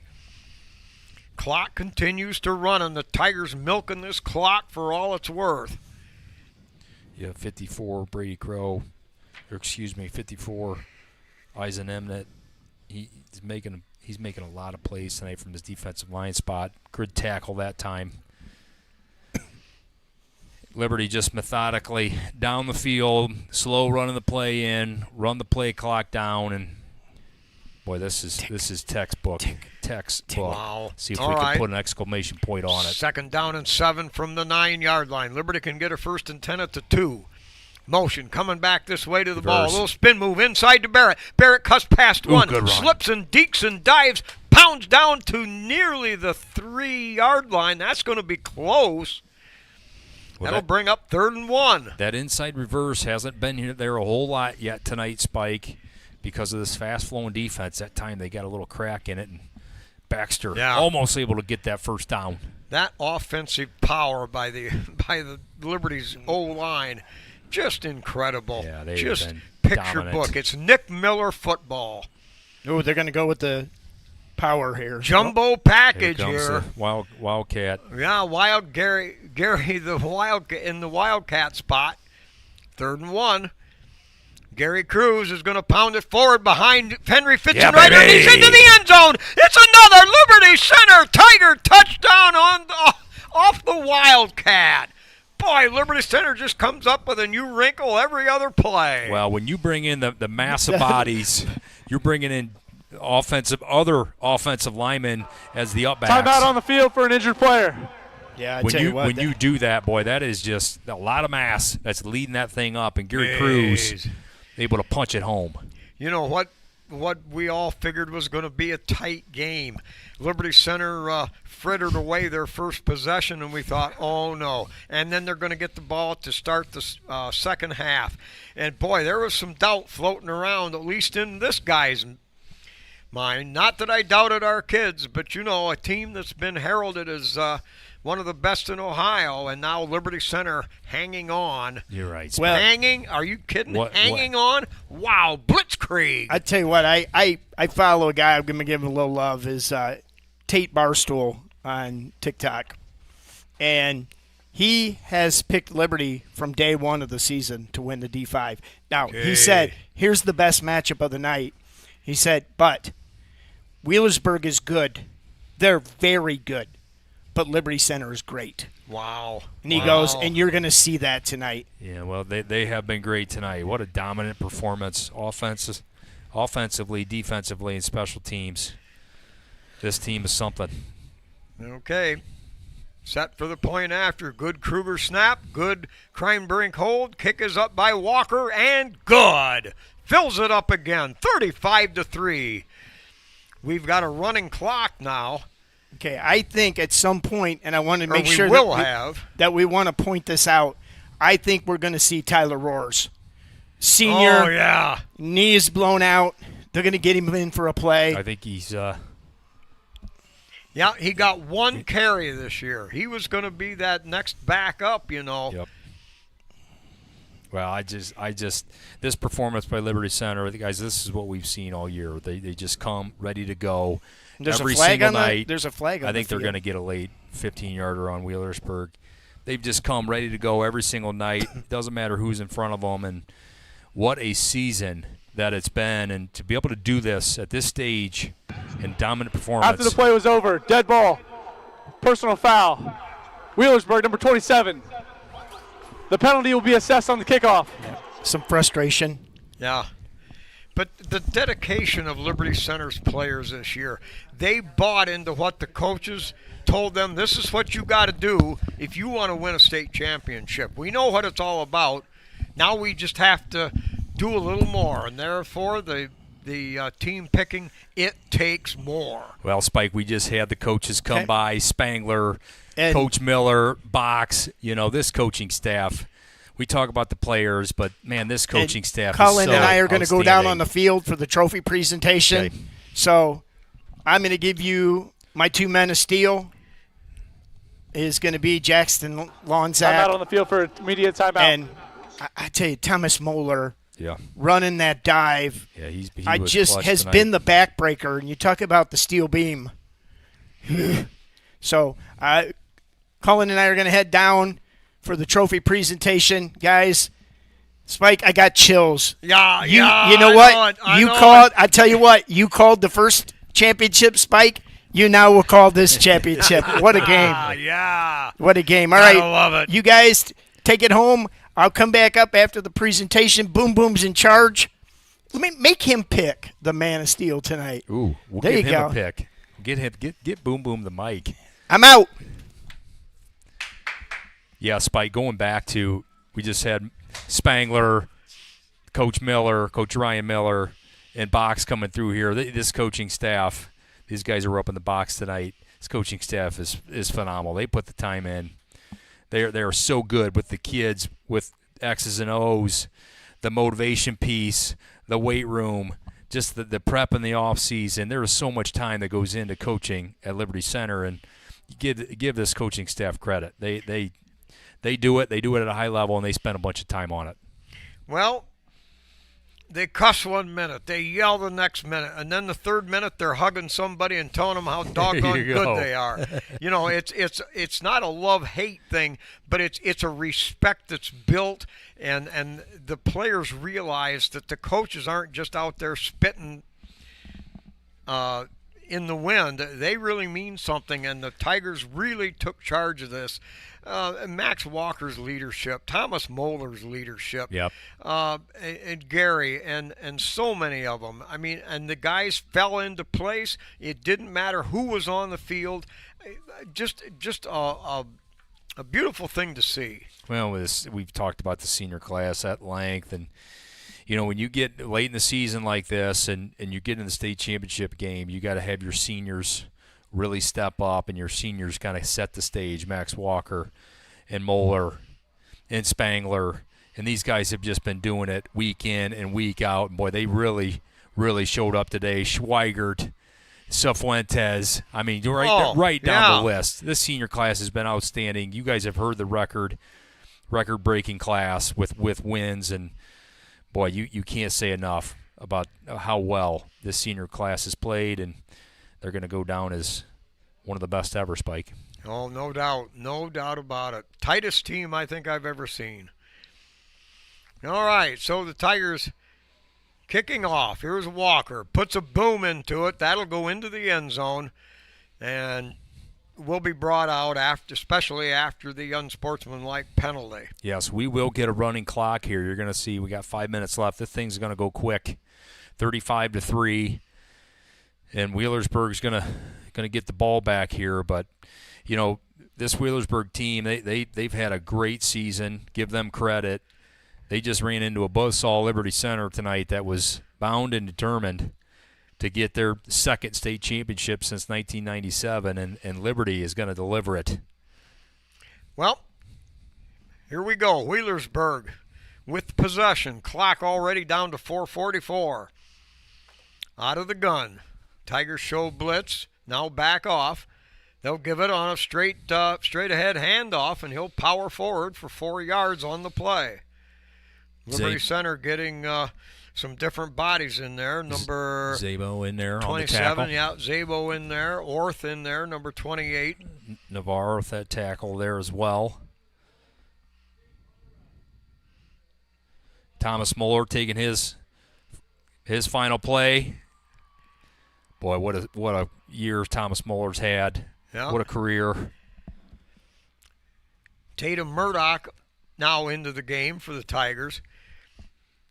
Wheelersburg comes out. They're going to run the football. That's what they do best. Look And at that's this. going to go nowhere. Braxton Slammed Light. in the backfield by Braxton Light. That's going to be a stop, a smackerino. How about that? There's another senior.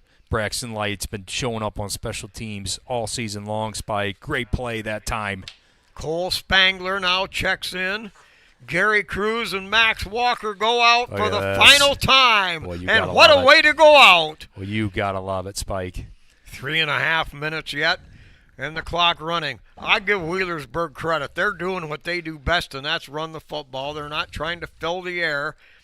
They're just playing good old-fashioned snocker block football. Now motion. No, they give it straight up the middle, breaks one tackle, and Barrett grabs a hold of him, and Barrett banks him down at about the 25-yard line. So that'll bring up 4th down and 4. We got under 3 minutes. Tick, tick, tick, Spike. Here we go. They're going to be raising the trophy here in a few minutes, and boy, we've been here 3 years in a row. Heartbreak the last 2. It's going to feel good to get one. Can you imagine how hard it would be to get to the state finals 3 years in a row? And I don't care what level you play at. That's right.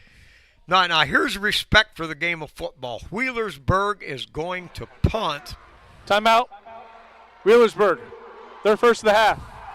You know, the game, the conclusion of this game has been decided. It's 4th and 4 at their own 26. And for respect to the game, I love this. Wheelersburg is going to punt. They come out in a punt formation. You know, nobody would blame them if they'd go for it, even with their first unit. But this is pretty cool to see. Yeah, it is. Small potatoes maybe, but looks like they're getting some new kids on the field too. Give some younger kids a little taste of the field in the state championship game. That's a pretty neat thing for a young freshman, sophomore. Now, Wheelersburg, aren't they a rather young team? You know, they got 15 seniors. They're a pretty senior-laden group, but they do got a good junior class as well. So, yeah, this is a team, Spike, that you could see back for another deep playoff run potentially next year. Okay, Liberty Center now. They've got a punt return team out there. Old Crew and Badenhop standing back around their 35-yard line. Look out now. We've seen what them two can do on punt return. You got to be careful kicking to them two. You never know. All right, low spinner. That is going to be fair caught there by Badenhop around the 40-yard line. Good job there of playmanship. Boy, I don't know how to act. State championship material coming up here. Unbelievable. Wow. After 2 years of toughness, and you can't be disappointed because the kids come out and they give their all. But boy, this time tonight, this was excruciating. Well, Spike, we were due, weren't we? 93, heartbreak. 97, we win it. 98, we lose. 23, we lose. 24, we lose. We are due, and we're going to get one here.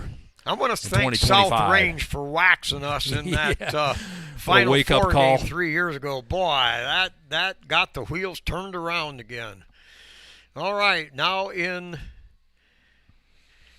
victory formation, Max Perry in there at quarterback. It's Tyler Roars. Tyler Roars is in there, Spike. He got his snap at the running back spot. That's a senior that had a terrible injury early, but boy, he's been staying with it. Emotional leader for this team and staying right in their practice and coaching these young kids up. Yep, he told me good kid. About 3 weeks after he was hurt, it was obvious he was done for the year. He just laughed. He took it real well, and I said, man, this is tough on you. How do you take it? He said, God has a plan. That's right. And you know, that meant so much to me, hearing him in his personal testimony. And he was always in a good mood, never was upset, never anything. All right, clock running now at 42. Tigers take another knee, and we'll see. There won't be another snap. That'll be it. They have not started the game clock, and now it's 30 seconds away from celebration, baby. State champions, Division 5 in the state of Ohio, the Liberty Center Tigers. Ah! Well, Spike Whitman, how sweet it is. Victory. We've been here. We've had the heartbreak the last 2, and to be able to get this one, this is special. And Liberty Center did it so convincingly. Started out a little rough, but the Tigers got it in gear, and under a variety of plays. This is the end of the fourth quarter. All right, now we start the live stuff. All right, now we'll see the teams meeting at midfield. The orange and black of the Wheelersburg Pirates, clear down there in the southernmost part of Ohio on the Ohio River, and Northwest Ohio's Liberty Center Tigers. This one's for the Kipper. This is Kip Kern football, baby. All right. Boy, now there's a lot of media and a lot of people milling around out on the field.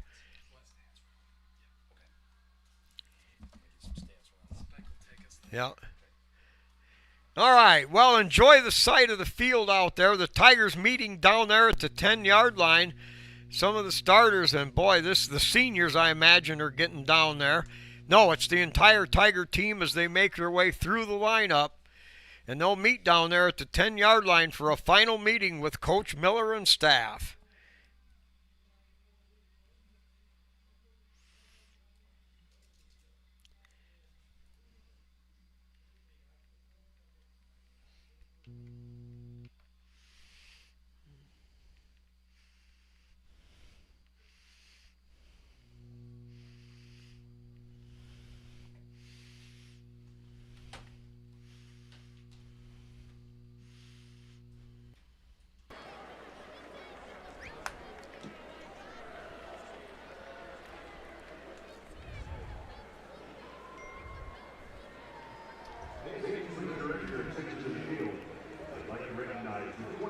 Boy, it's been a long time since the Tigers could raise that banner high. 30 years ago.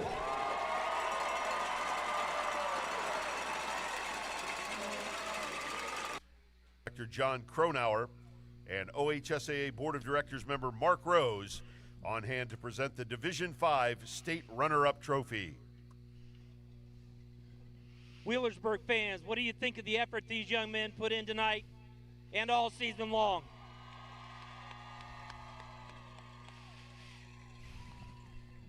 It's been a great season.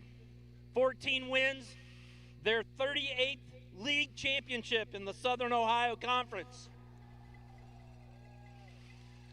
This group of seniors were fifth graders the last time Wheelersburg was here, and they've played together in the high school realm for 56 games.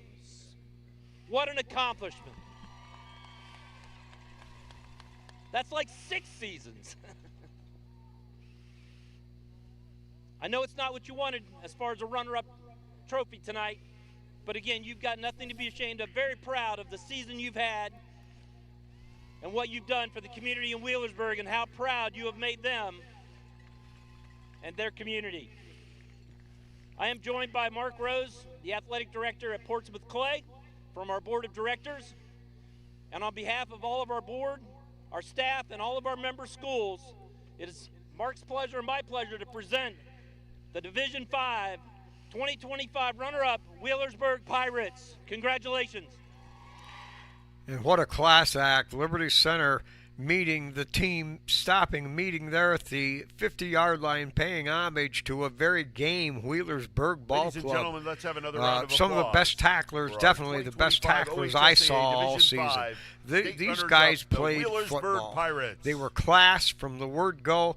This was a good effort, a really good effort. But when you run into Smokin' Joe Tiger, look out, baby, because to Liberty Center, it took a while to get going, but once they got it in gear midway in that first quarter, boy, it was Katie bar the door. Now the Tigers will meet one more time. Once again, fans, please direct your attention to midfield For that It's time to breakdown recognize the chant. 2025 OHSAA Division Well, 5 no, state not yet. They're champions, backing it the off, Tigers and they're from Liberty Center High School. awaiting here the award Please welcome presentation. OHSAA Director Breakdown Tim will come Stree later in and front of the home OHSAA Board of Directors member Matt the home Hutchinson fans. to present the Division 5 state championship trophy. We'll listen The in last for the 3 presentation. years in a row, Liberty Center played in the state championship game here in Canton. The last 2 years, you walked off this field proud, but a state runner-up. What was your motto this offseason and throughout this season? It takes a little more. All offseason, all summer, all through this fall season playoff run, you gave it a little more. And all that effort equates to your school's second football state championship.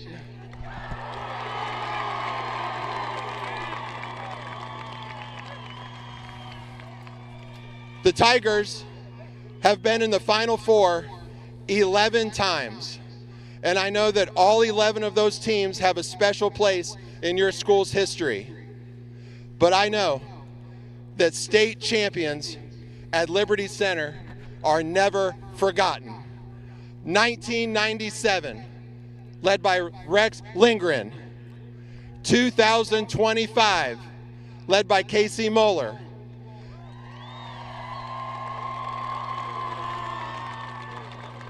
Nobody has left. Those the Liberty two teams Center. What a will sight live to in your watch the school's home history crowd. forever. And tonight, you're going to walk off with a Division V state championship trophy.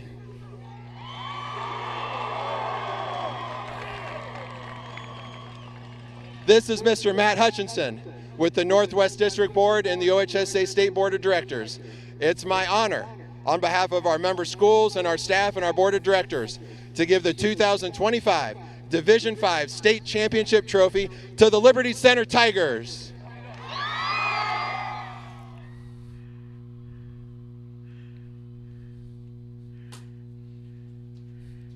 The seniors meet at midfield. The trophy hoisted high, and the whole team now surrounding the state championship trophy. Wow.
Well, we're going to be back here, Spike. We're going to go through some of the stats here and kind of give you a breakdown of how that second half look. To finish the game, Caden Crimebrink was 8 of 12, 143 for 2 touchdowns. Solid. Didn't turn the football over. Man, what a game Caden Crimebrink had. Liberty Center rushing 47 rushes for 216 yards individually. Thomas Moeller, 14 rushes, 95 yards, and a touchdown. Garrison Cruz, 22 rushes, 84 yards, 2 touchdowns. Baxter Barrett, 5 for 34. And Crimebrink, 4 rushes for 6 yards. At least 3 of them were big first downs for Crimebrink. Wheelersburg, 143 yards of total offense, 94 yards passing, 49 yards running. Passing for Liberty Center, Ethan Gray, 3 for 40. Lonzak, 2 for 60, 2 touchdowns. Cruz, 2 for 9, and Baden Hop, 1 for 34. Liberty Center on defense, Lonzak, 5 tackles. Sonnenberg, 5 tackles. Cruz, 5 tackles. Moeller, 4 tackles with a big pick. Max Walker, 4 tackles with a big sack.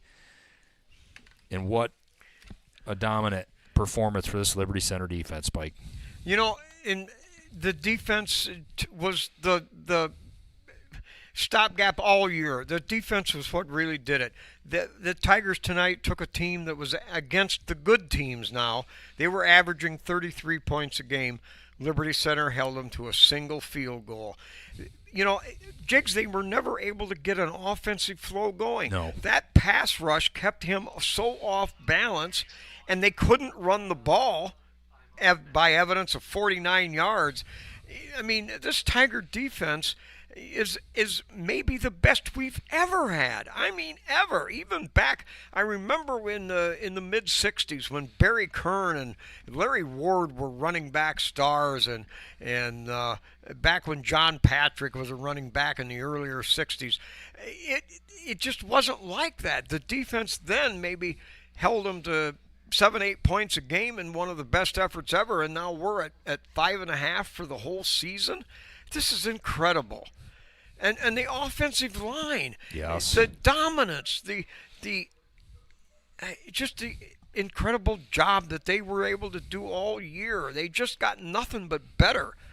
The defensive backs, we graduated 2 studs last year. Yep. The 2 cornerbacks, I thought, boy, we'll never replace them. And shoot, we did just as good this year. Just nobody could throw against us much, and we didn't get beat more than a couple times on bombs. I'm just speechless at how good this Tiger team really worked, how they prevailed, how they executed. And just the completeness of this team with Yeah. offense, defense, special teams. They got some special talent on this football team with some of their weapons, and then obviously their offensive line and the coaching staff. I mean, the Liberty Center has got a great thing going, and to reach the peak after 2 years of sadness, even though great runs, but we didn't win it all. But to be able to put it all together and get it done this year, Spike, what a special run, what a special season here for Liberty Center. And now one of the truly great Liberty Center Tiger traditions, breakdown chant with the seniors out front. Yeah, everybody, sing the alma mater. All the Liberty fans still in attendance. Wow, waiting to see this from one. Liberty has left. You gotta love this it. is great. You got to Of course, love now it. we can't hear the singing, and that's probably just as well. But boy, you love it. The cheerleaders out there and the players. It just don't get no better than this. Baby, state champions 2025. Here it comes. This is the crowning event. The raising of the helmets in victory. There's the first rise. Now they look to the sideline and get the second call, and here it comes. My favorite.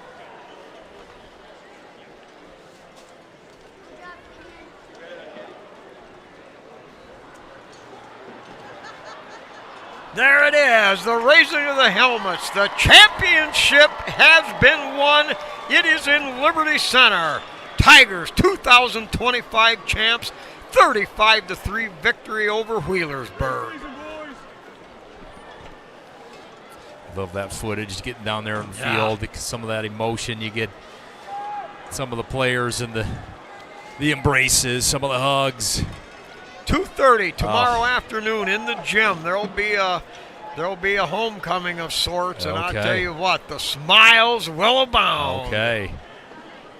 Well, Cole, do we want to get into the Man of Steel performance? That's right. That's right. I guess. Are you gonna play the intro? You want me to just get right into it? Oh, let's just get right into it. Okay, all right. We don't need to have Spike, any more pomp and circumstance. Spike, I will start. I'm going to let you kind of close this thing out. I got 3 players that really stood out to me tonight, and this Liberty Center team. I can just go across what we talk about all the time. You can just give it to so many different guys because this is just a complete football team. I like 3 tonight. Caden Kreinbrink, I thought was so good from the quarterback position. Didn't throw it around into harm's way. Smart with the football. Put the ball where it needed to be.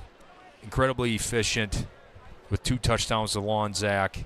I mean, just a fantastic game for him. Thomas Moeller, his ability to hit on those dive plays, boy, he was gashing that defense on those dive plays. That was the best run sequence that we had on those dives with so many eyes going to 30 and Gary. Thomas had a huge night, and then to have that interception there in the end zone on defense, he had a complete football game. And then Jackson Lonzak, I mean, his ability to spy that quarterback and to keep him under wraps. Braylon Rucker, that was a special performance because that kid was their offense. He was it. If you could control him, you beat Wheelersburg, and we did. And a lot of that reason was Lonzak spying him. When he was going out of the pocket, he was all over him. He made big plays on defense. And then offensively, I mean, to be able to catch a little 10-yard pop pass and break 2-3 tackles and run away from people, that was special. And then to have that catch before the half, that was one of the greatest catches you'll ever see in high school. One of the greatest catches you'll ever see at Liberty Center. Oh, yeah. Now, who did the captain have? He picked two. He went Moeller and he went Kreinbrink. Or, excuse me, he went Moeller and Lonzak. All right. Well, I tell you what, I'm going to match you stride for stride with only one addition. And, of course, the captain will love this. But all the accolades you passed out about Thomas Moeller, he, in practice especially, he is a leader. He's like another coach. He's a mirror of his dad, and he's always, hey, you got to shift over there. You got to offset that a little different. And he's always helping. Tonight, when the crunch time was on, but Coach Casey Moeller hates not catching punts. He doesn't want to give you that extra 15 yards. And he was very concerned about their kicker. He didn't want to turn this game into field position game because they might have a chance to win that. So he put Thomas back there, the safety valve, the man that's going to get it done, the senior leader, just another aspect of what a great game he played as a leader. Max Walker was out there, and he kept everybody loose. You could see he was in on sacks. I liked his performance. Obviously, Lonzak was where the play was made. He was the shadow.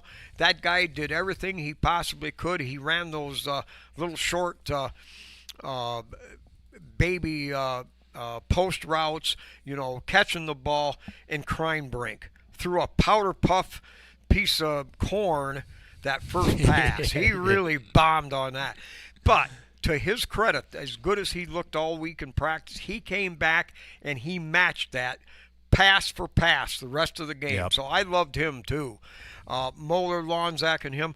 I would make one more addition, not a single player, but the defensive line pass rush. Yeah. Not just Lonzak, but you had 3 or 4 of the other guys always kept pressure on Rucker, the quarterback, and they never got their offense on track all night long. Nope. The Tiger defense really did well. So there you have it. Now, maybe the defensive line doesn't necessarily get, but I would give them more shirts. But I love it, every one you picked. I love Kreinbrink. I love Moeller. I love Lonzak for the job. Well, Mark's going to have to dig deep and get 3 more shirts. I think we're going to go with the 3 of them here tonight. I do. I like it. Those are great picks. We mirrored together. All right, now the Tigers. The fans are not allowed out on the field as the tradition at Liberty Center is, and visiting schools. But at the state finals, there got to be a little more decorum and a little more straight shooting. So, but the fans have stuck around a long time. Some of them now starting to file out. We've got a nearly 3-hour trip home, if you're going home. That is, this guy is. I got to get up in the morning for Sunday worship and coffee and everything else. I'll be a little tired, but I will be joyous. Well, Boomer, what do you think about all this? By golly, you've got a state championship under your belt, my boy.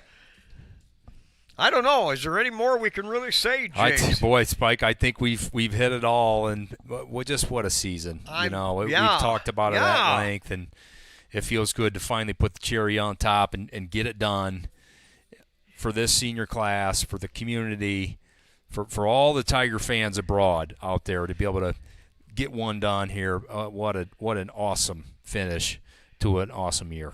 Yeah.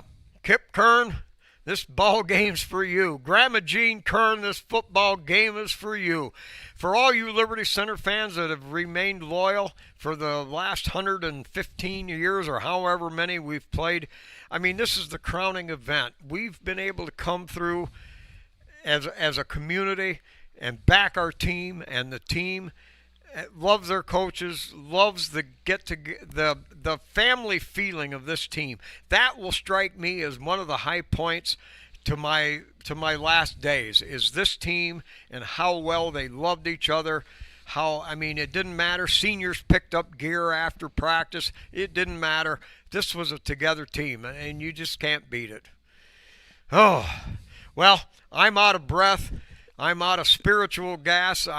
Take us home, baby. Yeah, Take us home, Spiker. I'm going to make it simple, everybody.